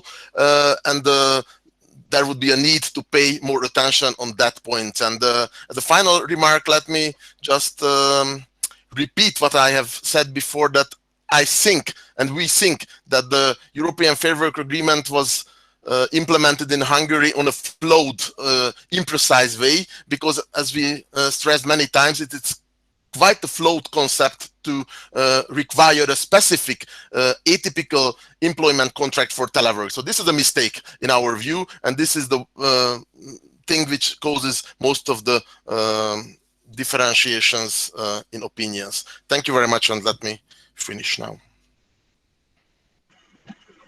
Thank you very much, Ildiko and Attila. So we can now pass to the next presentation, the next country, which is Italy. Jacopo Senatori and Carla Spinelli will share the presentation. The floor is yours. Thank you, Eduardo. Good afternoon to all persons. I'm very pleased to be here and again for a while. I will present the legal framework of the Italian regulation, while Jacopo will focus on collective agreements. So the most recent regulation on remote work in Italy is focused on smart working, looking at both the legal framework and the collective agreements, mainly signed at company level. Working anywhere and at any time using digital devices are the main features of advanced teleworking, also shared by smart working, but they do not exhaust the peculiarities of the latter. In particular, smart working is performed in a dynamic work environment, in which spaces, hours, and work tools are reshaped in front of greater freedom and empowerment granted to workers. Smart work is namely a system of organizational flexibility that combines work remotely and results orientation, so to operate a balance between businesses' goals and individual needs. In this context of fluid and evolving digital revolution, in which diversified but in some ways overlapping organizational solutions are affirming themselves, it is inevitable then to ask what organizational phenomenon the Italian legislator intended to regulate with the approval of law number 81 of 2017 on agile work, and with what results. But before indulging in the examination of the provision of agile work, it is relevant, it is necessary to dwell on the definition of the legal qualification of teleworking in our legal system. And it is necessary to do so, not so much because agile work could turn out to be, in the end, simply an updated form of teleworking, but above all, because the choice made by the Italian legislator seems to see at present a peculiar experience among EU member states. So in the public sector, teleworking has been regulated by the law and the presidential decree between 1998 and 1999, where the definition of telework can be found. And according to this definition, teleworking is characterized by performing work in any place deemed suitable, placed outside the public administration's premises, where the work activity is technically possible, with the prevailing support of information and communication technologies, allowing connection with the public administration where the work is expected.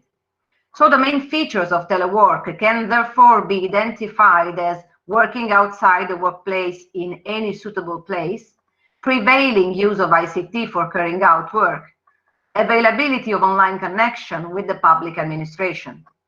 On the contrary, in the private sector, telework regulation has been adopted only through collective bargaining, and therefore, as all you know, it is binding for the stipulating parties only, since in Italy, collective agreements have no erga omnes effect.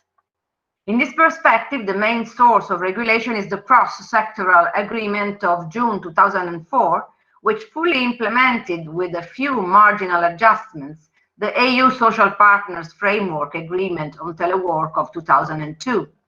And so telework is defined by Article 1 of the Agreement of 2004 like a form of organizing and/or performing work using information technology in the context of an employment contract relationship where work, which could also be performed at the employer's premises, is carried out away from those premises on a regular basis. Even in the private sector, then, telework is not qualified as a new form of work, but as a way to perform subordinate work outside the employer's premises with the essential support of the ICT.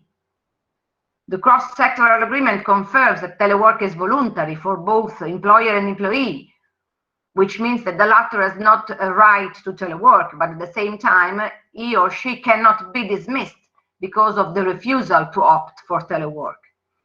The effective use of telework as a flexible means to execute the work performance has remained well below expectation, both in the public and private sector, confined to specific work-life balance promotional projects.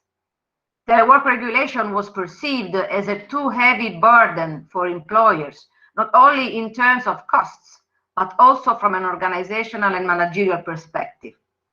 So to assess whether and to what extent the legal and contractual norms on agile work simply represent a further step in the regulation of remote working, or instead also offer a favorable regulatory framework to promote smart working, thus combining space-time flexibility of the work performance and work organization by objectives, it is necessary to analyze the evolution of this legal and contractual regulation, so to identify their inspiring rationale.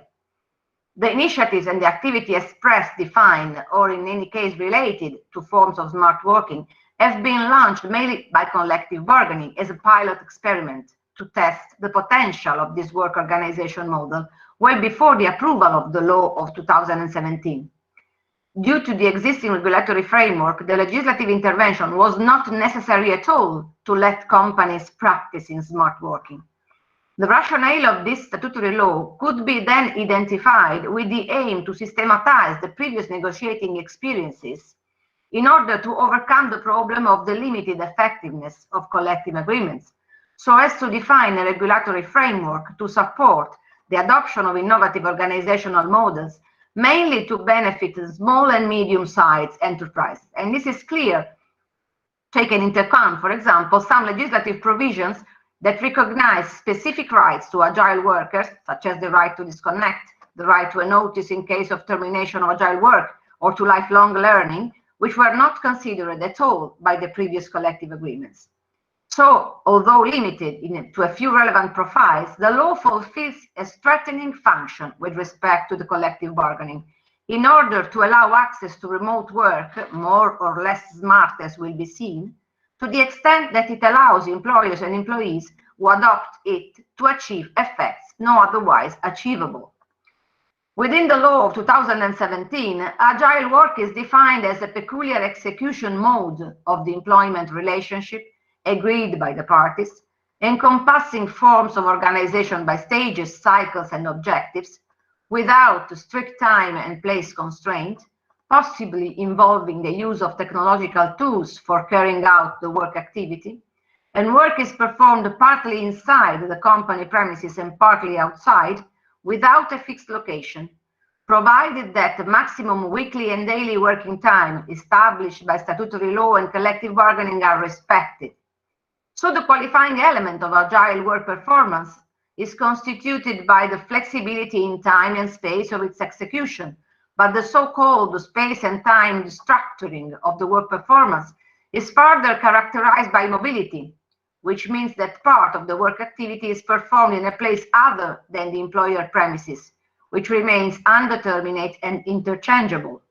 While working time flexibility has to be set in compliance with maximum weekly and daily working time established by statutory law and collective bargaining. The use of technological tools is considered only as a possibility, and in this regard, the choice of the legislator is consistent with the organizational studies on smart working, which do not attribute a qualifying value to the use of technology, but only a supporting function.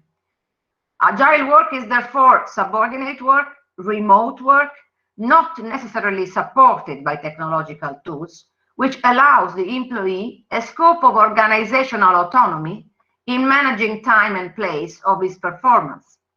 Therefore, the agile worker carries out flexible work as to the time and place of the performance, which may involve the support of ICT tools and can be inserted in organizational contexts structured by stages, cycles, and objectives. It is mainly within the latter organizational partners that the performance-oriented dimension of agile work can be appreciated.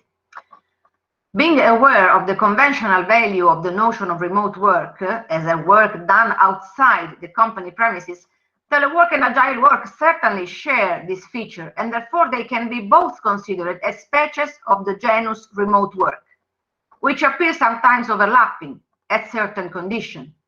More precisely, this is the case when agile work is performed through mobile devices, which happens quite often. Then it can be also qualified as alternating telework, and as a consequence, when agile work is performed as ICT mobile remote work, it falls also under the scope of telework regulation and benefit from the more favorable protections guaranteed on the worker's side. In conclusion, it can be said that the legal definition of agile work, or the law of 2017, includes a wide range of ways of carrying out the work performance in relation to the degree of space-time flexibility and productivity goals actually adopted in the organizational context, as well as the use of technological tools.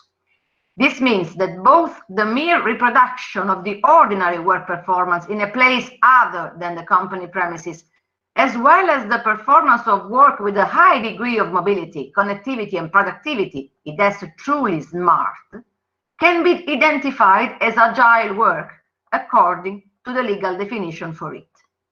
For both telework and agile work, the employee's consent is necessary and cannot be overcome to transform the ordinary mode to perform work.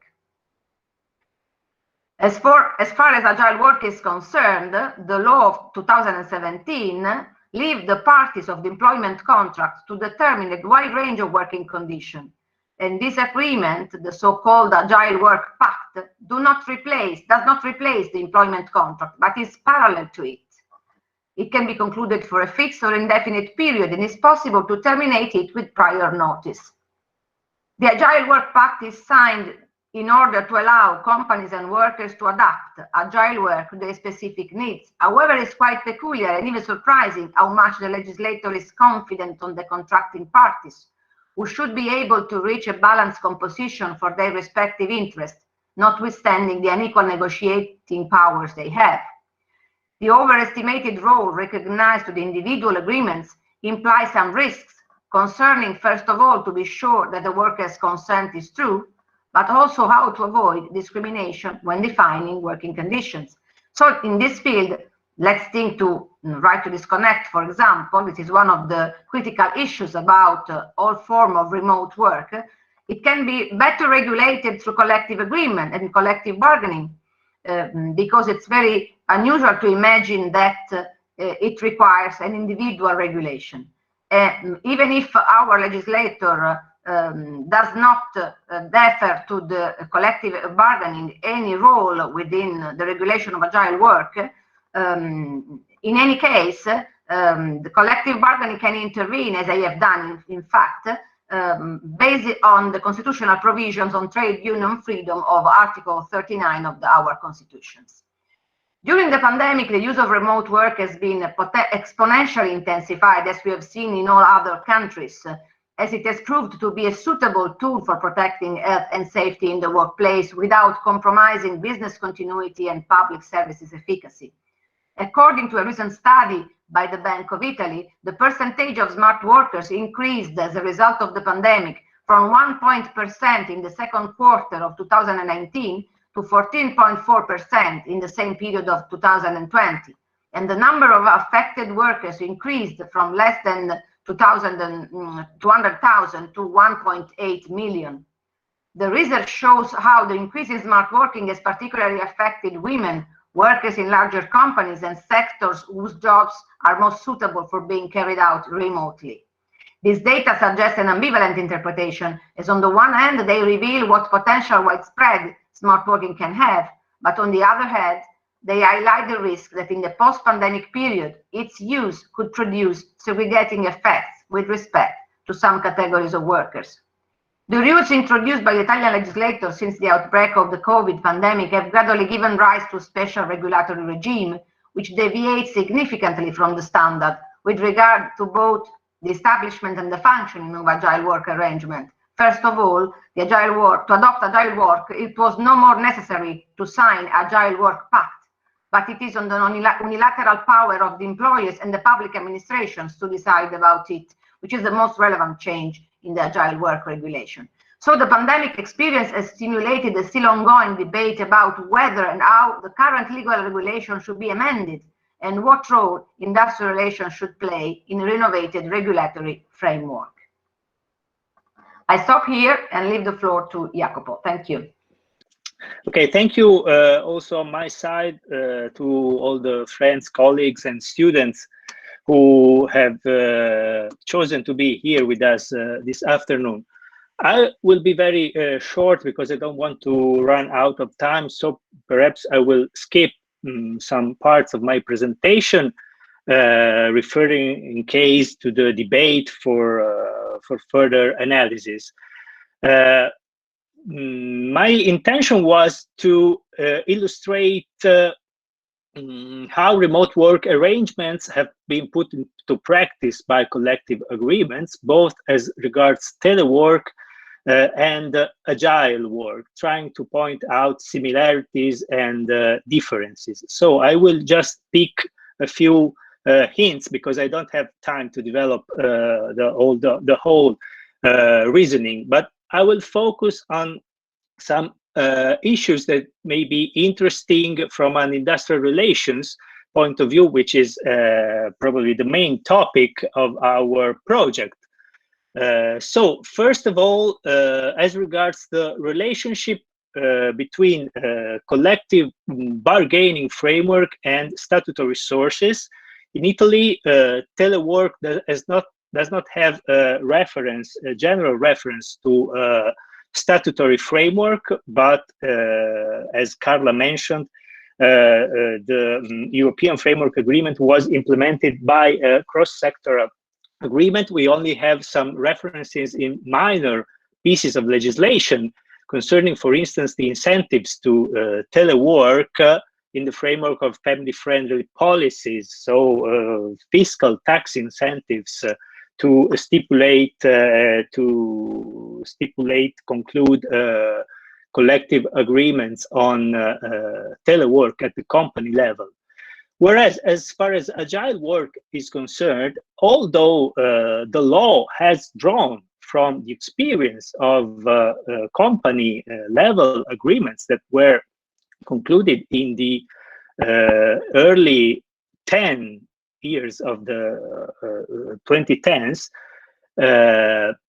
then the law does not make any express reference to any regulatory competence of collective agreements to implement the legal provisions. It only makes reference to individual agreements.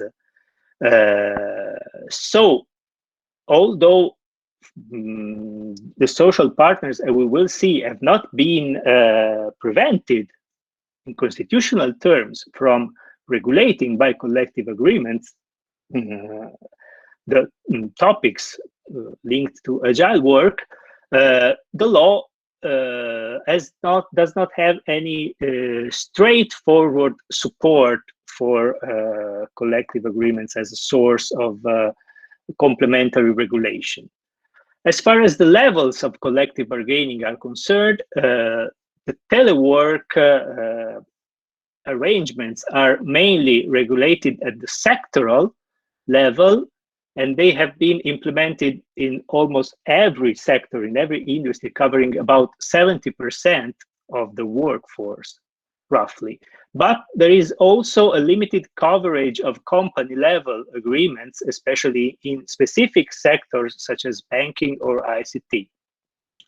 Quite on the contrary, agile work has been is mainly regulated at the company level in a broad range of industry, including also telecommunications, banking, finance, and also metalworking. It is worth pointing out that in the wake of the pandemic, in some sectors, at the sectoral level, so at a broader level, some guidelines have been issued by the social partners, for instance, in the telecommunications or the insurance sector. And a mention has also been made to agile work in the new industry agreement for metalworking, although only in the form of a mutual commitment to refer to further negotiations, the implementation of agile work arrangements. This shift from exclusively company level regulation to coexistence of company and multi-employer regulations may be also a sign of the growing interest for the instrument of agile work by trade unions, which, as we know, are traditionally more at ease, say, or more supportive of multi-employer regulations.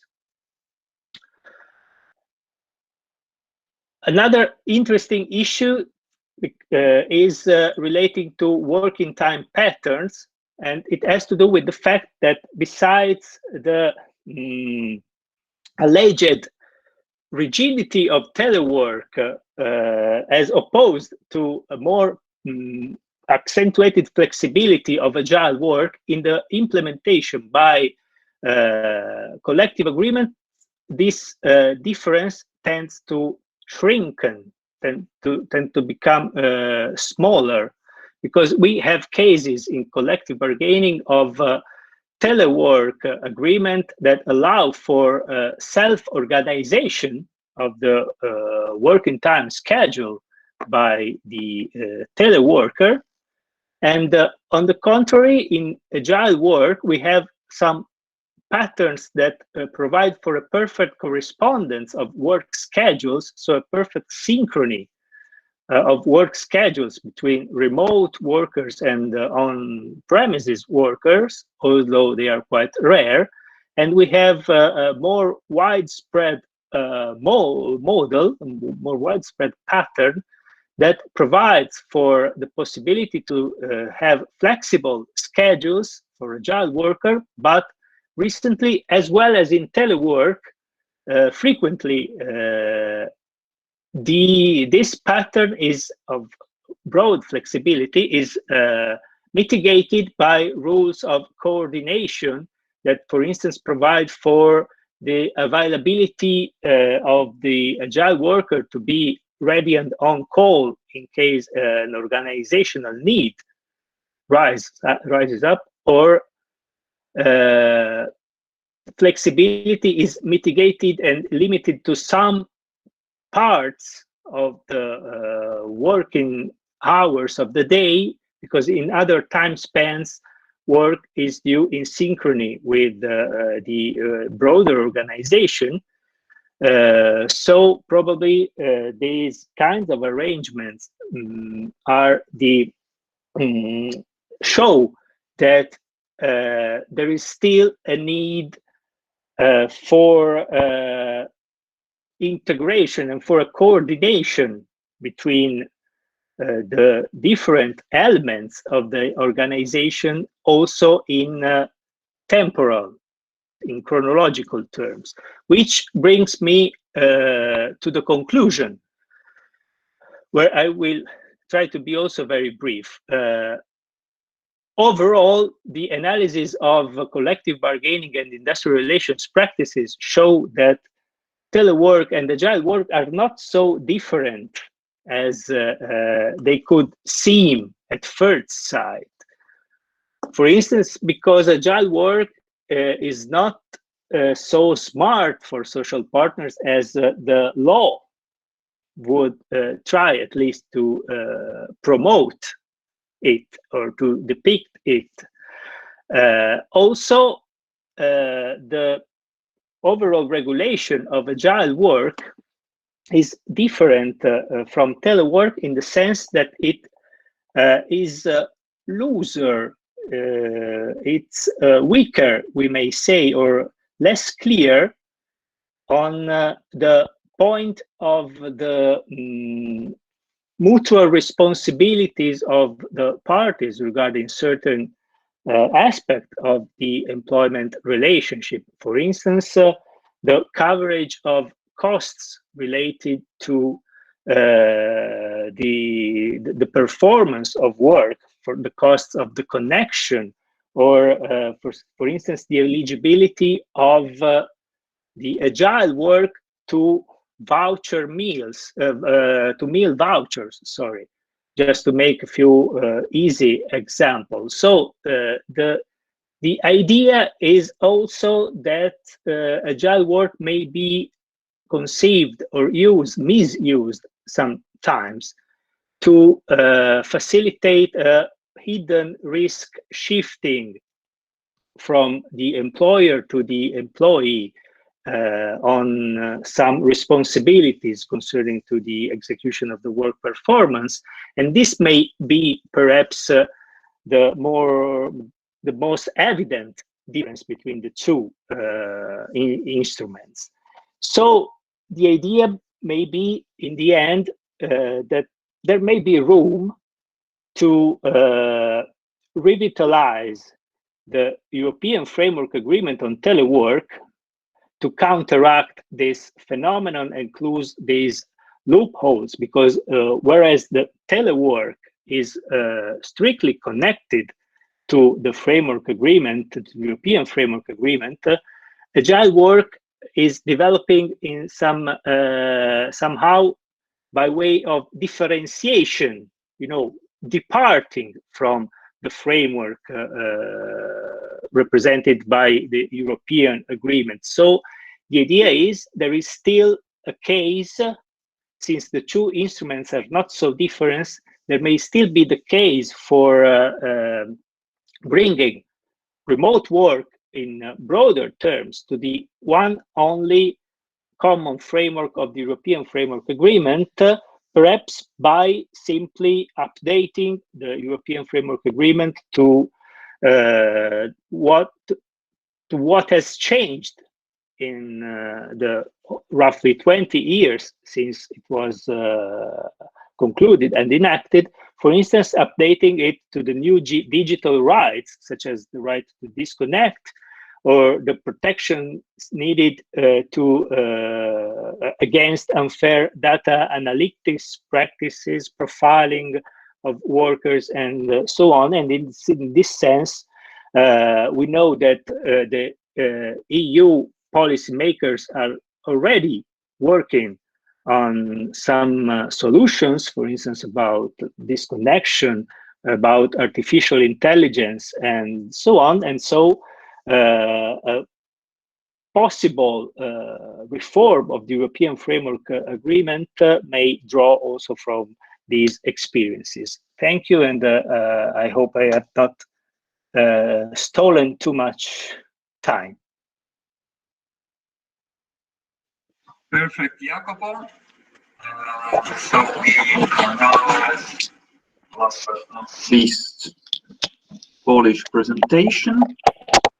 I will give the floor to Isabella and Marta. Please. Yes, hello. Yes, Hello. hello. We are here. Yes. We are very glad to be here.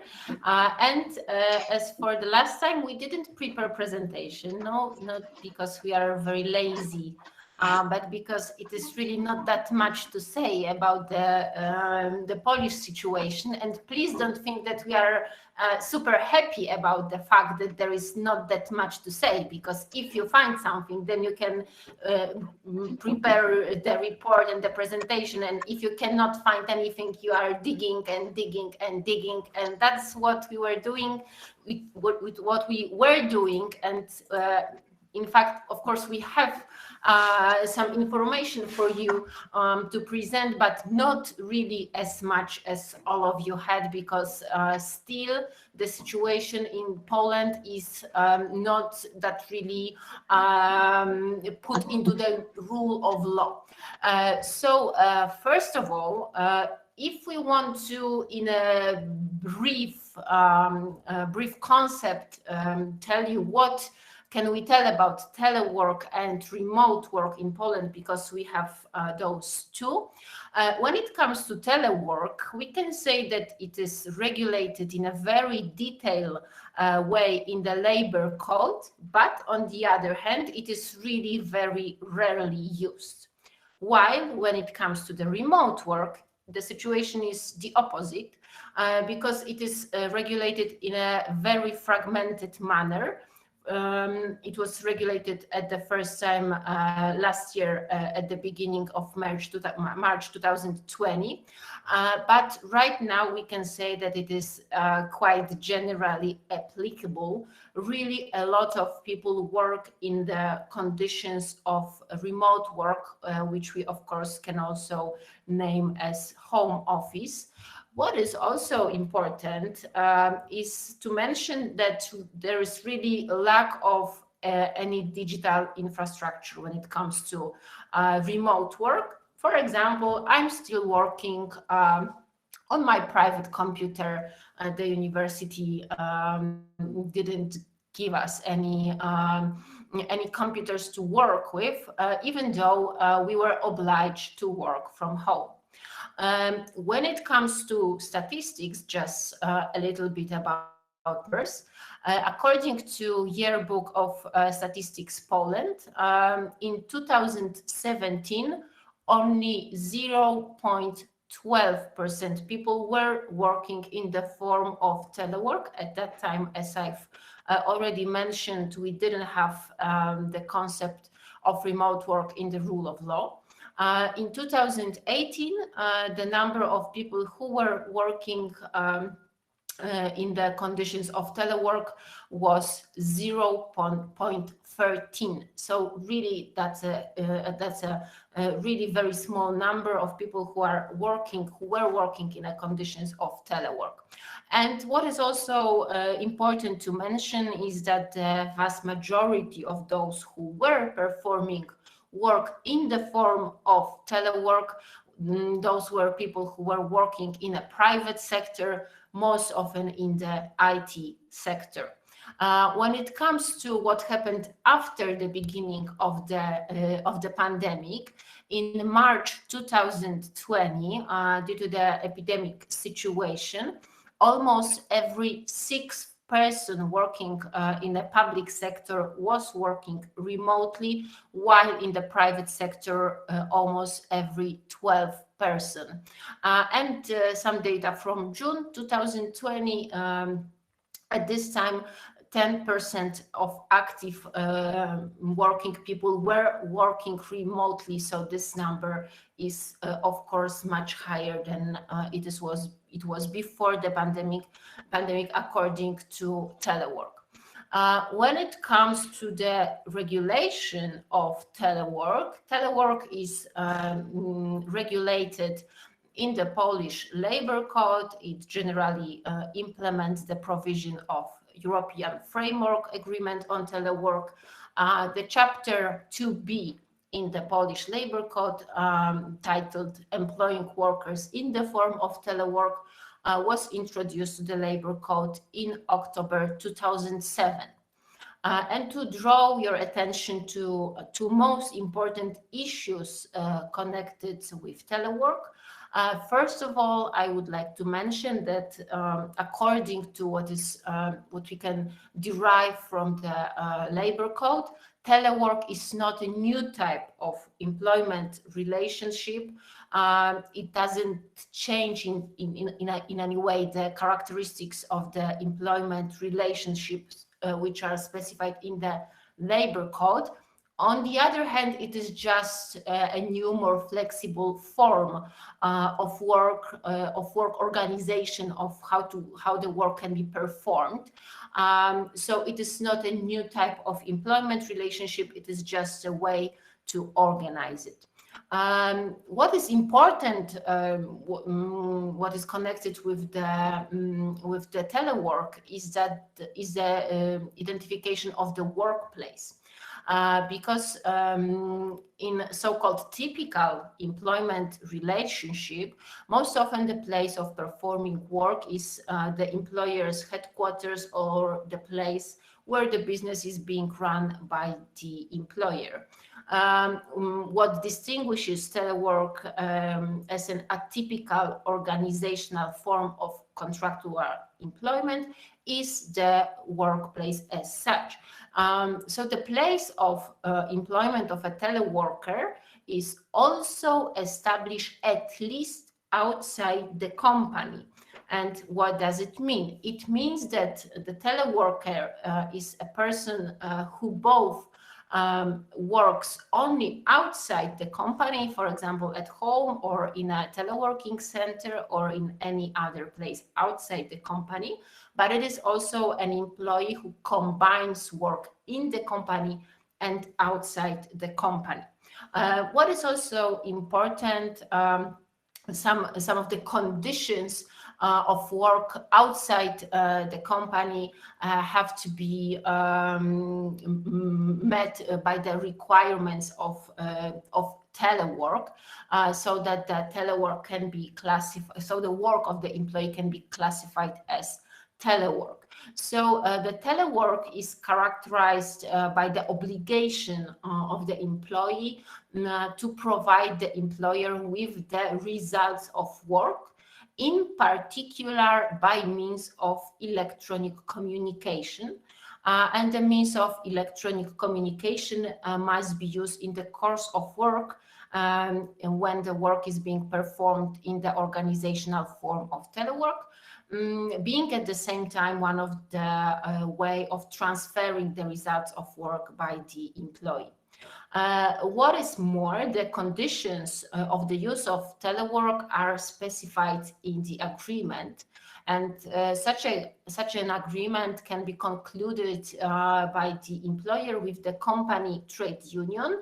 But first of all, it is worth mentioning that the level of unionization in Poland is really low. So in the majority of situations, such an agreement is not being concluded with employer and trade union organization, but by the employer and employees representation In such an agreement, some conditions which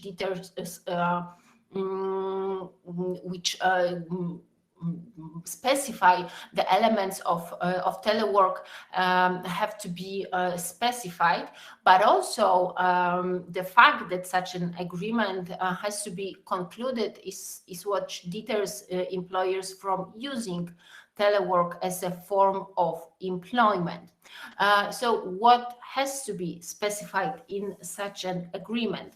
First of all, an indication of the place of work, of course, outside the company where the work is being performed. Also, the working conditions and the work system and working time. This is quite the opposite to what is going on when it comes to remote work. When it comes to other important characteristics of telework provided in the labor code, so first of all, the employer has to provide the teleworker with the equipment necessary to perform work in the form of telework. As I've already mentioned, it is not the same when it comes to remote work. My employer was not obliged to provide an equipment for me, and this is not the rule of law when it comes to remote work. Also, the employer has to cover all the costs related to the insurance, installation, and service of this equipment, and provide teleworker with a technical assistance and necessary training, which is being to use the equipment. What is also very important, what is connected with working from home or from outside the company, those are health and safety conditions.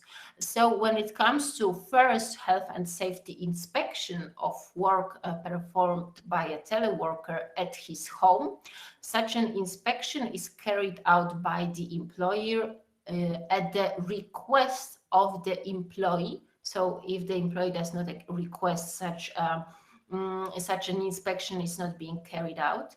And this first inspection has to be before the commencement of work. And then when it comes to inspecting the working conditions when the teleworker is working from home, because teleworker is working from home, also their home mirror has to be protected.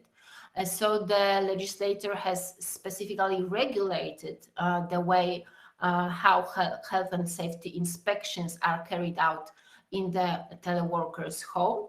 And such an inspection requires the prior consent of the teleworker expressed in writing.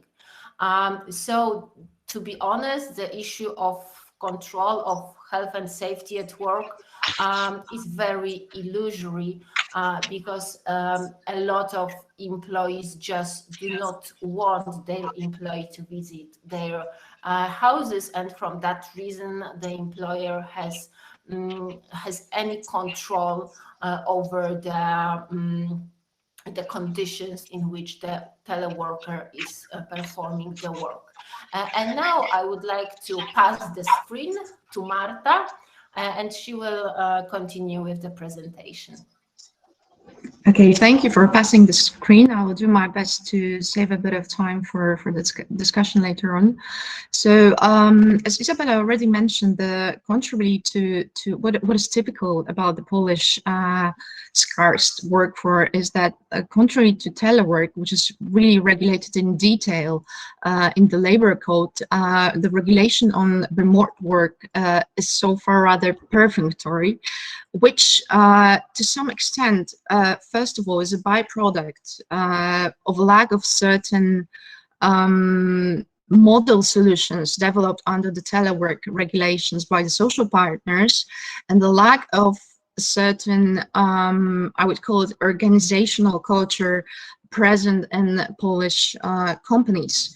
But first and foremost, this laconic version, state of art when it comes to remote work, is a byproduct of the extraordinary character of the relevant institution as such. So in Poland, the possibility to perform remote work has been introduced only on an ad hoc basis and for specific purpose, that was to prevent the COVID-19.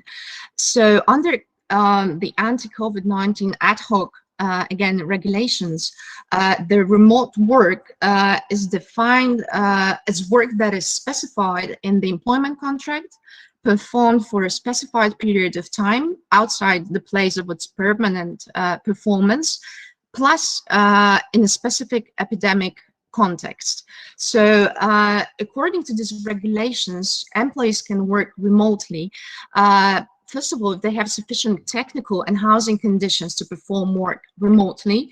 Still, there is no legislative guidelines. What does it mean in practice? Then employees in general, in principle, they should provide the resources, materials, and logistics necessary to perform remote work. Still, employees may use their own resources whenever they can safeguard the security of information and personal data as such. Employees should also keep performing remote work. They should keep a record of activities performed according to their employer's instructions. So under this anti-COVID-19 ad hoc regulations, the possibility to work remotely depends only on the employer's decision, which is very much related also to a certain, as Eduardo mentioned, to a certain governmental policy. And as such, remote work may be ordered for a defined period during the state of epidemic threat or epidemic, and for 3 months after the cancellation of either of the states of emergency. Unfortunately, despite previous announcement, those regulations, they do not provide any kind or put on the employer any kind of obligations related to financial compensation due to the employee for performing remote work on their own private equipment.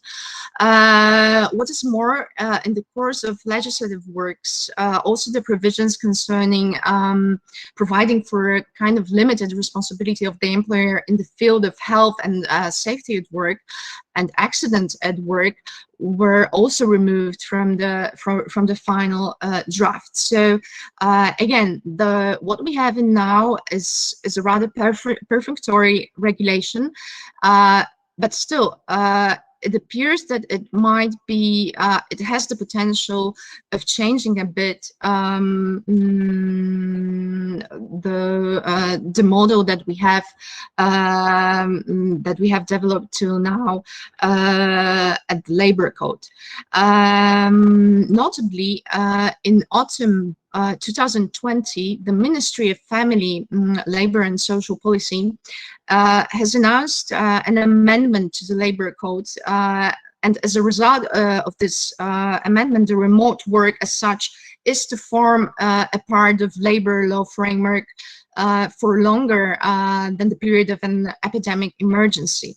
So currently, the legal solutions in this area are being consulted by the social partners, and this process is supposed to be finalized in the first quarter of 2021. So we really are looking forward with Isabella to this moment so that we can provide you with a more solid material for comparative analysis. At this juncture, what is pretty sure is that those provisions are to repeal the provisions on telework from the Labor Code. Still, the project as such is not a new idea, and in fact, in most of remote work provisions, duplicates to really considerable extent the constitutive elements of teleworking regulation. So as a general rule, the remote work is to be performed only with the consent of the employee, only in special situations. For example, during the epidemic, the employer would be allowed to order it unilaterally of course, as long as the employee has the housing and technical conditions for its performance. Interestingly enough, within 3 months from the conclusion of the remote work agreement, either party should be allowed to request a return to stationary work as such. Of course, the employer should define in a detailed manner the remote work rules in consultation with trade unions, which, as already Isabella mentioned, is truly problematic in the Polish context, given the very low union density in general. It can do so also in regulations, but as well as individual agreements with employees. The employer, in principle, must provide the tools. He must cover the cost of their use and provide technical assistance to the employees. And the employee should finally be entitled to a cash equivalent for using his home equipment. Still, what might prove problematic in practice is the fact that the employer is not responsible for providing a safe workplace or ensuring the hygienic and sanitary facilities. So it is up to employee to declare that his working workplace ensures safe working conditions. So to sum up, as such, the proposed changes in the labor code, they seem to constitute kind of partial response to the more and more often present in the public debate questions about the temporal and the substantial scope of change in the work model induced by the COVID-19 pandemic. In Poland, right now, as many as 74% of companies, they do plan to increase the scope of remote work the moment the pandemic is over. So in Poland, the most enduring impact seems to be therefore as an accelerant. So the pandemic's primary effect from our perspective has been to accelerate the dynamics that were already present in the labor market, from e-commerce to online education to remote healthcare. Still, it is definitely too early to predict to what extent exclusively remote working or a hybrid way of working will induce a kind of systemic change or transformation towards an all-inclusive labor law regulations that desirably will play a role as a leveler in terms of gender equality and diversity, which still is an issue on the Polish labor market as such. I think I will close here, and I will pass the screen back to Eduarda. Thank you very much. Thank you very much, Anna, Marta, and thank you very much, Isabella. So we ran a bit out of time, but the presentation were all very interesting. So it was a pleasure to listen to you. Now I think we can start discussion, but before doing this, I have to apologize, but I have to leave you because I have to bring my daughter to the dentist. So it's a very important commitment, and unfortunately, I can't hear and assist your debate. I think it will be very, very fruitful. So thank you very much, and see you soon, hope in person. The chair will be Jacopo as coordinator of the project. Bye-bye. Thank you. Thank you, Eduardo. Goodbye. Have a nice time at the dentist. And okay, so it's now time for our discussion panel, and I will immediately pass the floor to our three panelists, who are also three valuable colleagues and members of our project team. Eduardo has already introduced them. So the first on the list is Davide Dazzi, who is a researcher at the Institute of Social and Economic Research of the Emilia-Romagna region, affiliated to the CGIL trade union. I ask the three colleagues, please, to stay in the limits of 10 minutes for your remarks. And thank you, Davide. The floor is yours. Good afternoon. Thank you very much, Jacopo. Thank you very much to everybody. I'm glad to be here. I would like to greet all of you. And first of all, I would like to thank you because of your contributions that are really very important. Of course, just to have a general overview on how remote work has been conceived and has been declined in the different countries before and during the pandemic. As I'm a researcher, as Jacopo said, and I work in a union-related research institute, in my contribution, I've been asked to analyze remote work from a trade union perspective. And certainly, what I can say is true that a pandemic represents a global experiment in remote work, but it's true that also is a very important experiment also for trade unions and for social partners, because they've been required to renegotiate new labor issues. Of course, now what I'm going to do now is to try to understand what the main challenges for trade unions are, the challenges represented by the remote work. So do you hear me? Yes. Okay. So the first challenge for trade unions is the capacity of reacting in a proactive way and not in a defensive way to the increasing number, to the increasing demand for introducing the remote work. But the most important aspect, in my view, is that there is a radical change between before the pandemic and during the pandemic, because before the pandemic, remote work was asked mainly by companies for a specific target group, that was the middle management. But now, during the pandemic, remote working is asked by a large number of employees. And this, of course, is change the relationship between trade unions and the person that they represent. And when agile work was introduced in Italy in 2017, trade unions were firstly skeptical, as they perceived the introduction of the new form of work as a kind of attempt to dismantle labor rights of telework that was previously introduced by intersectoral collective agreement. But now all the surveys conducted in the last year clearly show that the majority of workers are willing to remote work, and so trade unions cannot neglect it.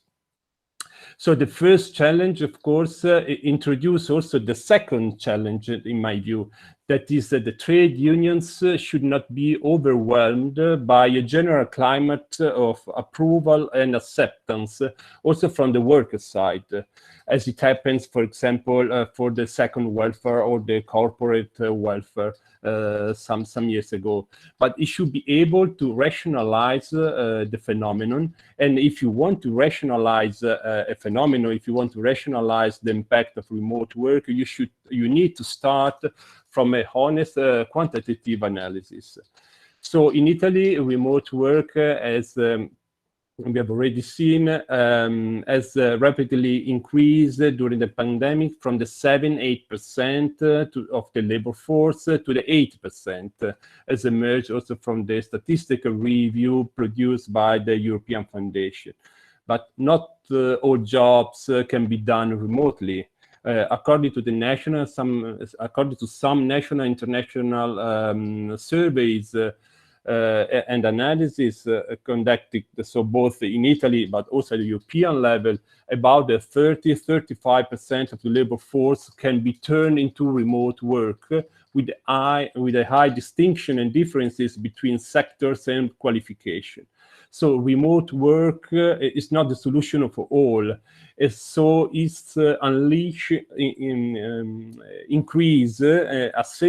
in my view, the polarization of the labor market between high and low skill profile.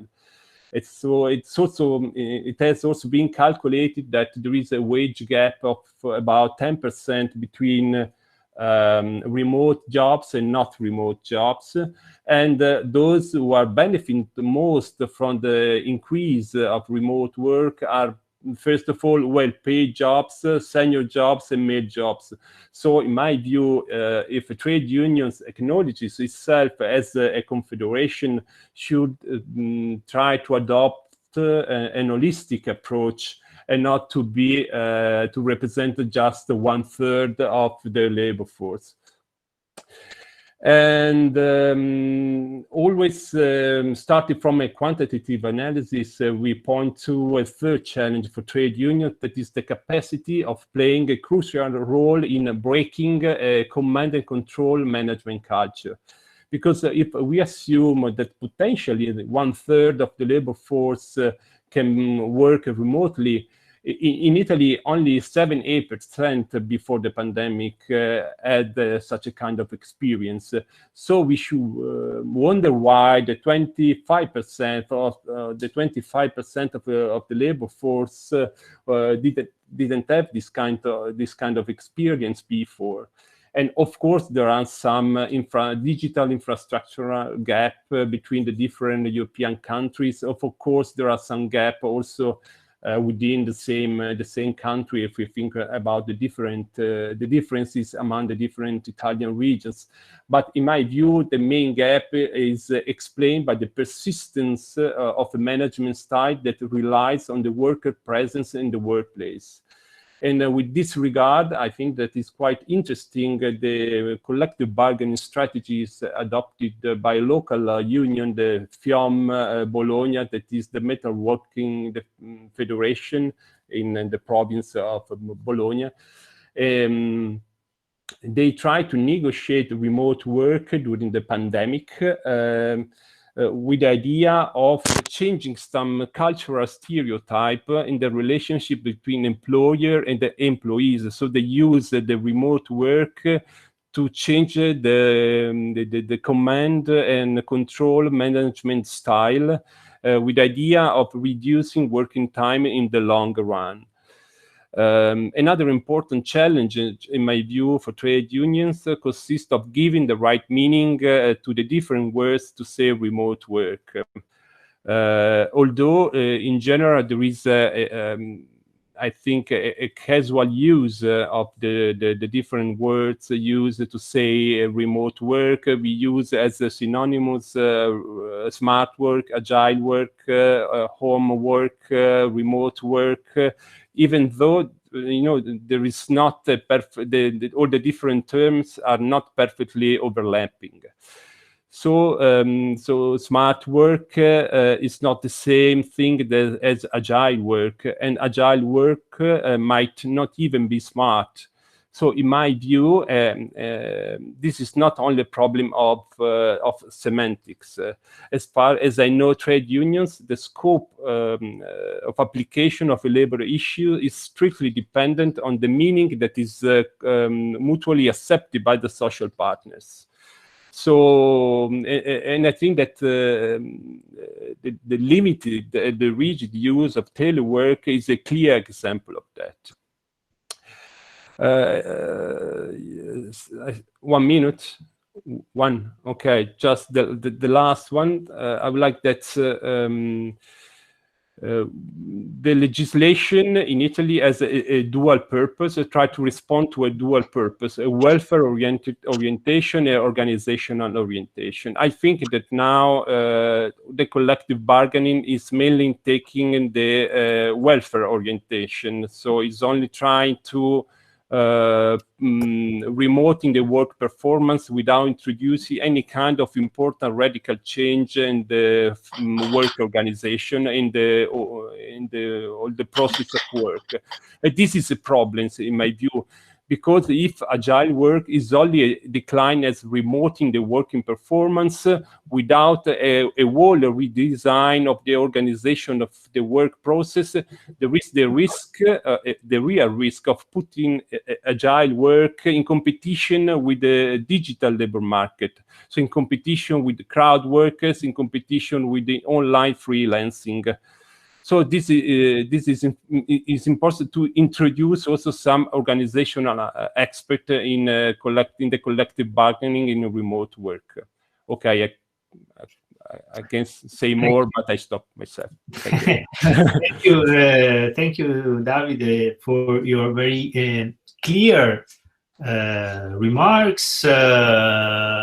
And I think, and I agree, one of the main points you have made is that the biggest challenge for social partners is to make remote work, whatever the definition, telework or agile work or others, as inclusive as possible as a labor market instrument.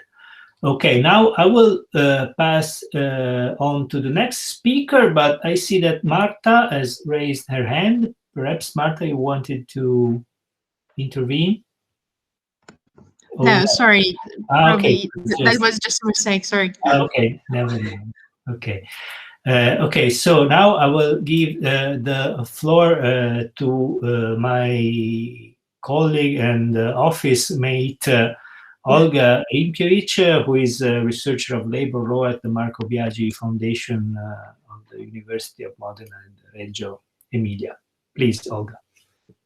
Good afternoon to everybody. I'm very happy to see you here safe, and I'm really happy to meet you even remotely.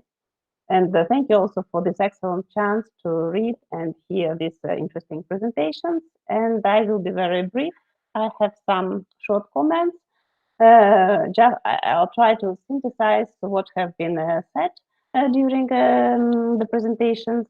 First of all, there are clearly some common trends when we talk about remote work, such as rapid passage from the niche phenomenon to the widespread phenomenon, and which in some cases, like in Italy, became even an ordinary way of performance. And there are some common problems, of course. Some of them are linked to the traditional labor law rights, like privacy, managerial controls, performance management, health and safety, collective labor rights. Some of them are linked to the new digital rights, like to the right to disconnect or to profiling, etc. And from the comparative perspective, of course, it's logically to expect very different responses from different countries, as they largely depend on their national systems of industrial relations and labor laws, and as well as on the economic development and state of digitalization before the pandemics. Like, for example, in case of Denmark, the pre-existing very high level of digitalization helps to experience less problems in the passage to the remote modality of working. And considering these differences, of course, each country prioritizes or disregards one or another problem, like working time, or somebody prioritizes other issues like privacy, health and safety, etc. And of course, they deal with these problems in different ways, which vary from legislative regulation to the regulation by means of collective bargaining, or in the mixed way, or by way of soft regulation, like we saw in the case of Estonia. And what I would like to stress is uneven implementation of the remote work. And considering a comparative nature of our workshop, I would like to stress that labor conditions are very important in the context of digitalization, particularly if we are talking about transition economies, like, for example, Central and Eastern European countries.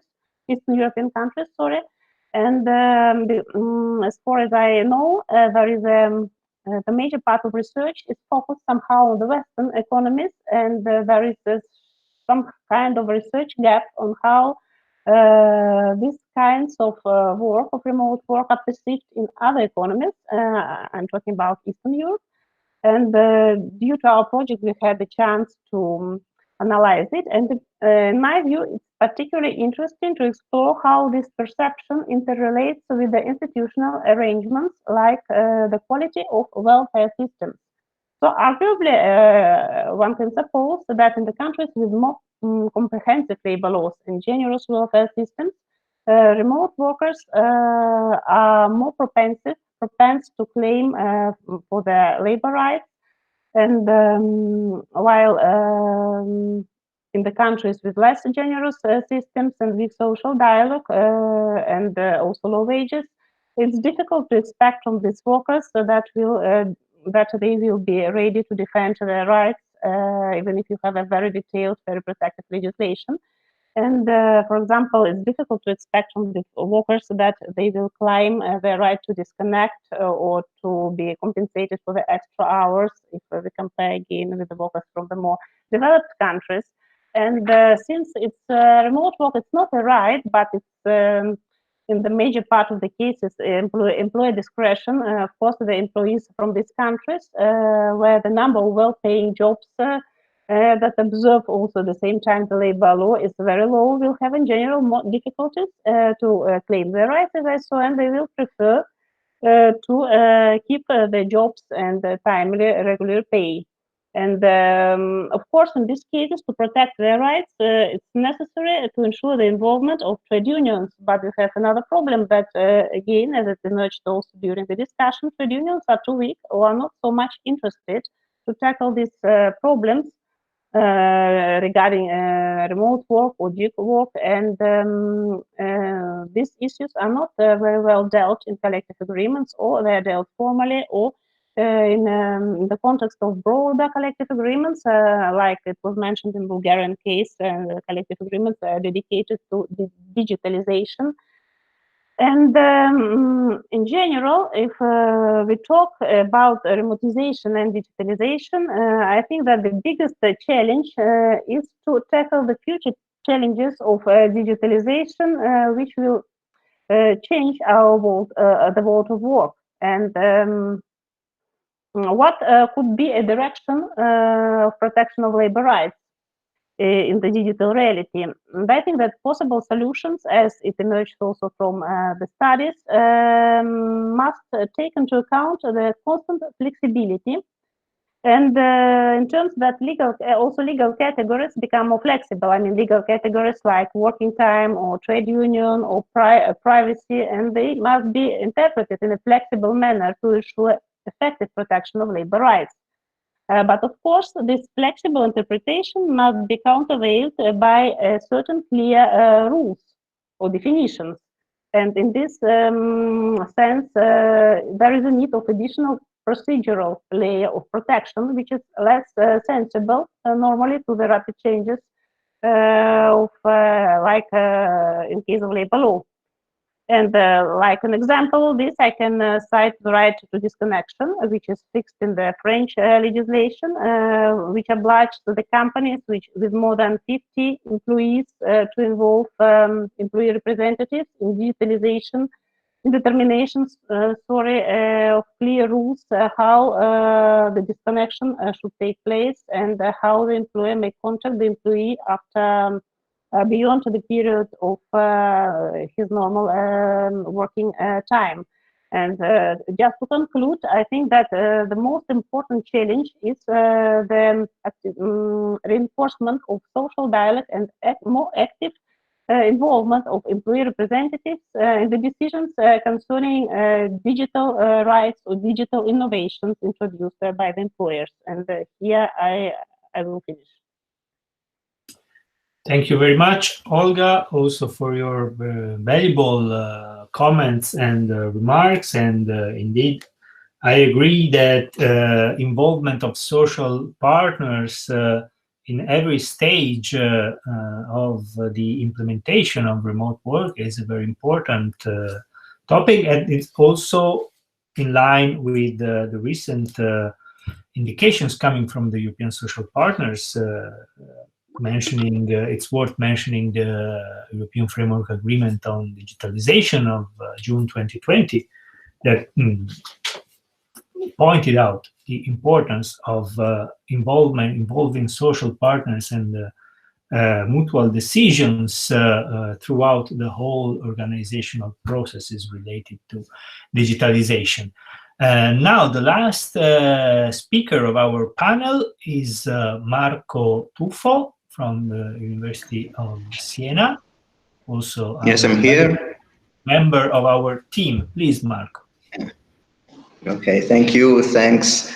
Good afternoon to everyone, and I'd like to thank the Marco Biagi Foundation for this valuable event and very interesting. And of course, I'd like to thank all the speakers for the reports that were really, really interesting, in my opinion.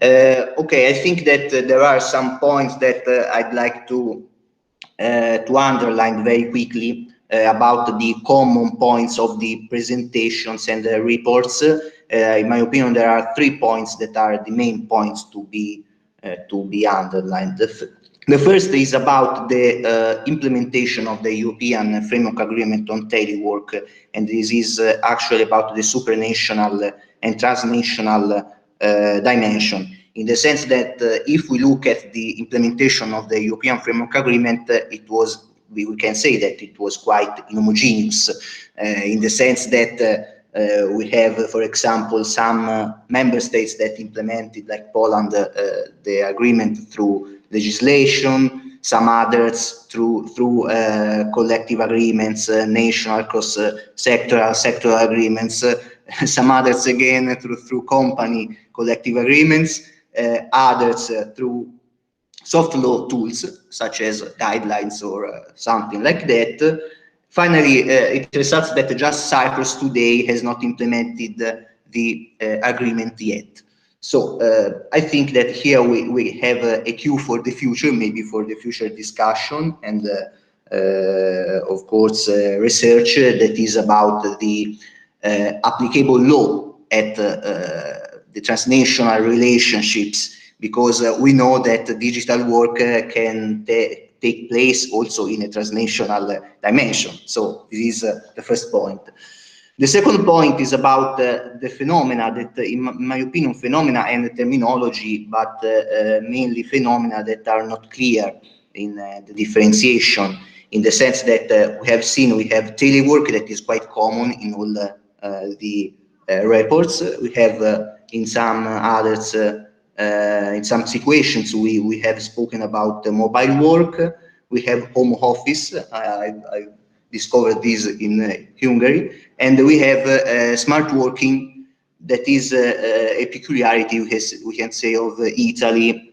And here, in my opinion, in smart working, you have the new challenge because of the characters of smart working, this new culture, new philosophy of work that is based on autonomy, collaboration, responsibility, the trust. So the productivity, that is something new. This is probably the new challenge for labor law nowadays. The third point is about the aspects that are on the floor today because of the pandemic, because the discussion about this debate about remote work is now very lively because of the pandemic. It is the fact. So actually, we have actually in all the states, I think, the problem of forced telework or unilateral remote working. That is something quite new because of the voluntary character of telework, and some common issues about working time surveillance, privacy. An important aspect, in my opinion, is the right to access to remote work. That is something linked with health and safety and the disconnection, for example. And here we have the right to disconnect. And here we have also a growing role of the social dialogue and trade unions. So this is all to say that maybe there's a common answer for a common EU framework, about concerning remote work in Europe. There are also some analogies if we look at the evolution of remote working and telework, because if we look at telework, actually there was a soft approach at the starting point, And after that, there was actually the European framework agreement. This soft but has been implemented. If you look at the European Union, this soft approach is still there, because if you look at also at smart working, actually smart working is not something that is out of the European Union. If we look at the European Parliament resolution of the 13th September of 2016, there on creating labor market conditions favorable for work-life balance, at point 48, the resolution talks about smart working but just as a work-life balance instrument, not such as something with negative sides, really.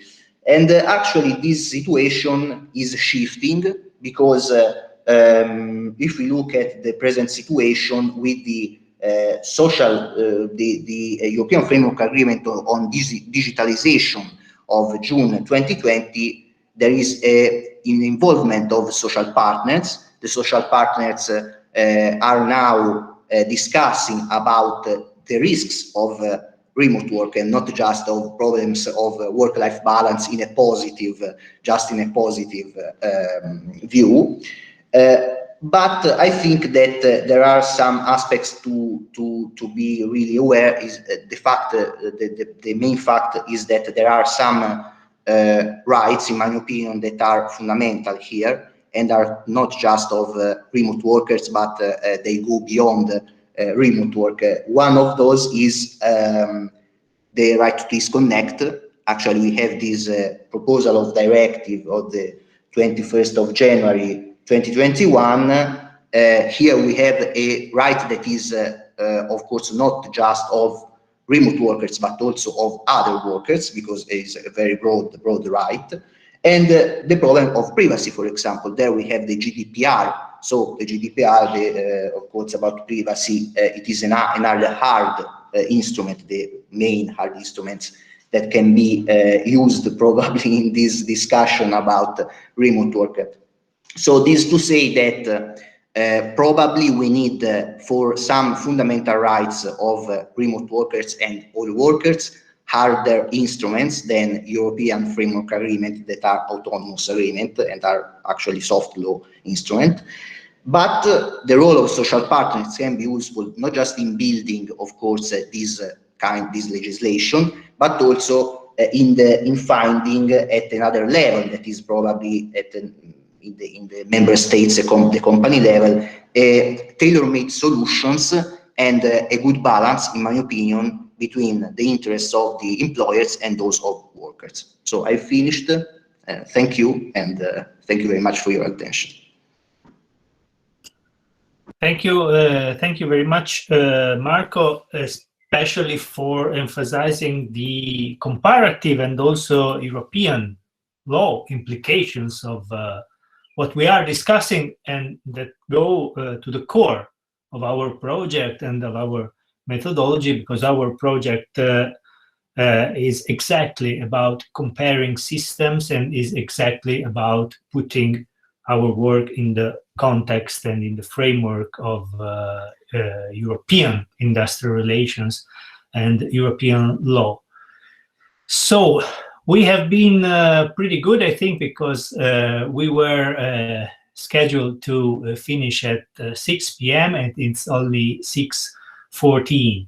So I don't want to abuse any longer the patience of our speakers and also of our audience, but still, if given that we are almost everyone is at home or close to home, in case someone wants to take the opportunity to, I don't know, ask questions from the audience, or if any of the speakers wishes to add some remarks, I think we can take perhaps 10 more minutes. Only 10 people. I see that we are 42 people now. We were about 50 at the beginning, so we lost only fewer than 10 people in more than 3 hours, this is also a sign of a successful event, in the sense that we have not bored the audience. So anyone wishes to take the floor for some last remark? Yes, Jacopo, I would have a question. Yeah, Yes, okay. Please. I raised my hand, but I think... sorry. Oh, no problem, no problem. My question concerns the access of, well, trade unions or perhaps works councils to remote workers. That could be a problem. I skipped one provision in a collective agreement. I found that there is provided a right of electronic access to remote workers by trade unions. And my question is to the colleagues in other countries: is this a problem which is discussed, and are there any solutions to that? Perhaps legal provisions, drafts, or collective agreements on that question, because trade unions and also works councils are, of course, they depend on the contact to employees, vice versa, and if employees are working only at home, this or predominantly working at home, this could be a problem for the effectiveness of collective labor law.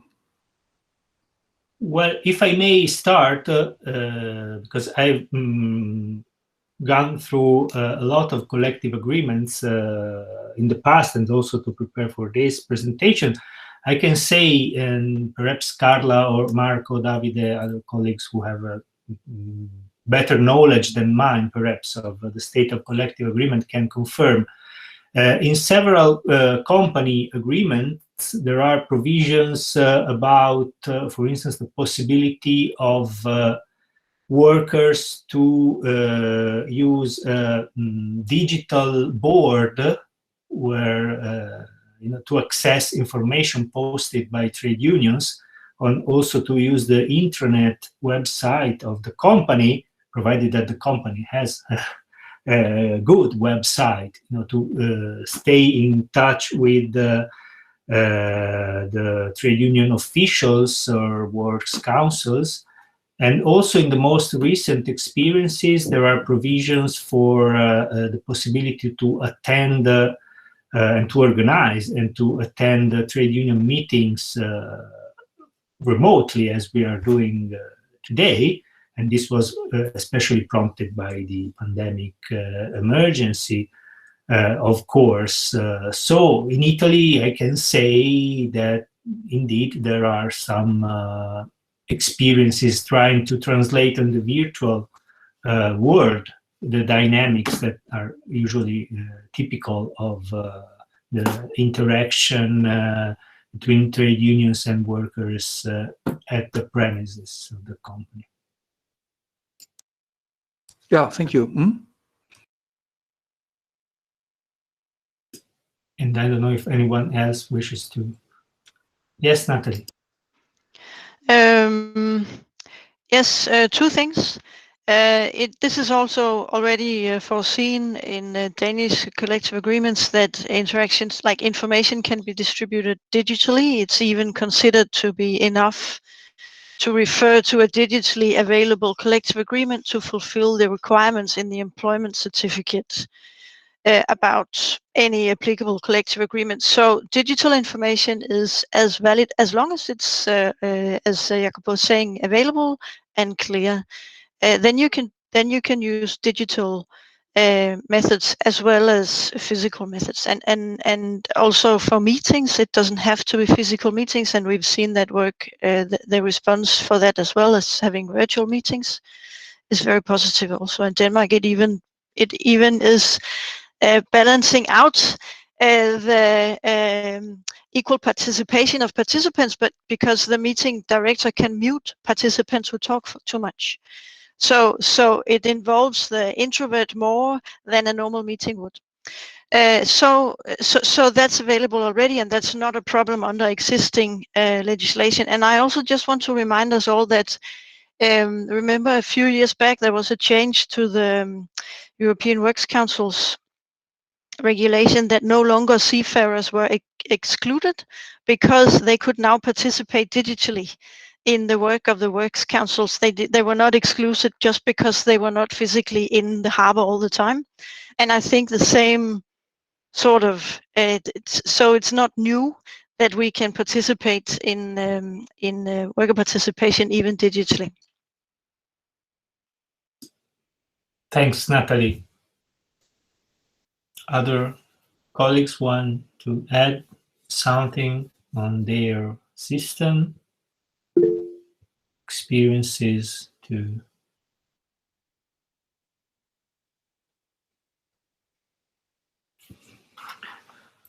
okay, I guess not. So, well, let me see if there are some, okay, nothing also on the chat. So I assume that that's all for today.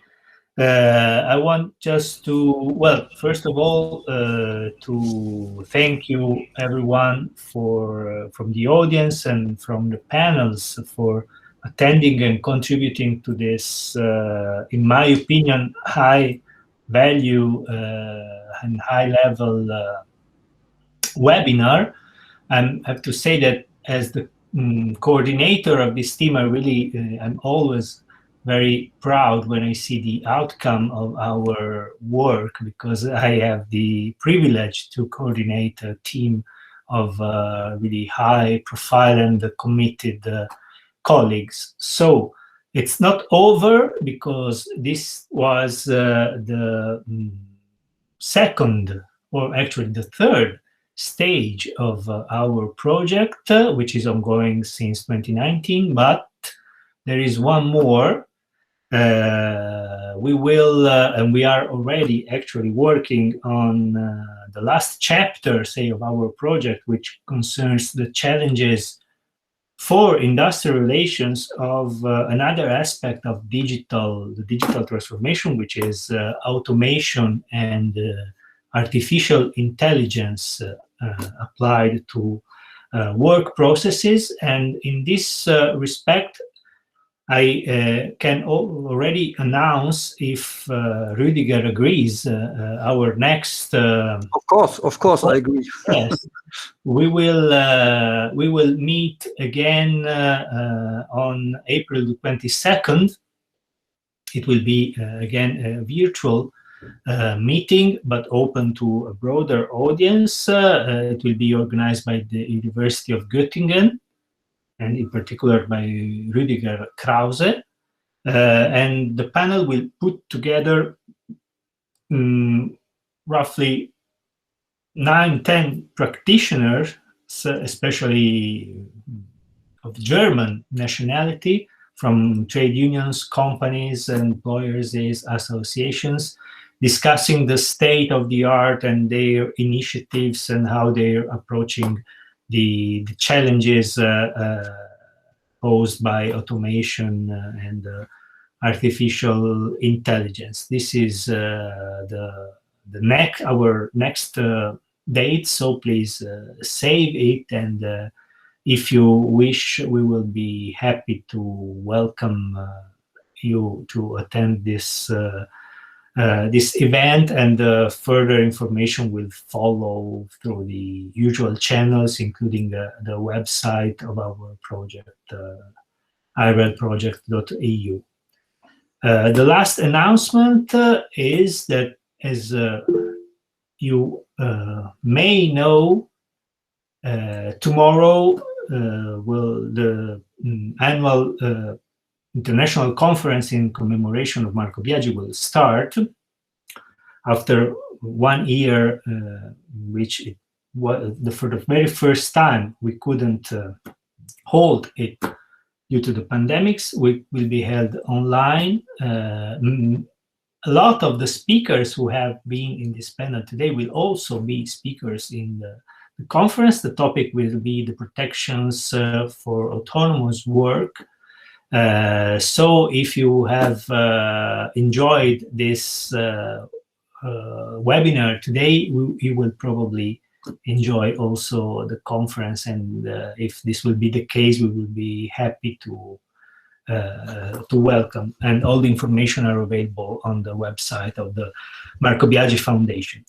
So thank you again for spending the afternoon together, and I hope to see you all soon. Bye. Bye. Bye. Bye. Bye-bye.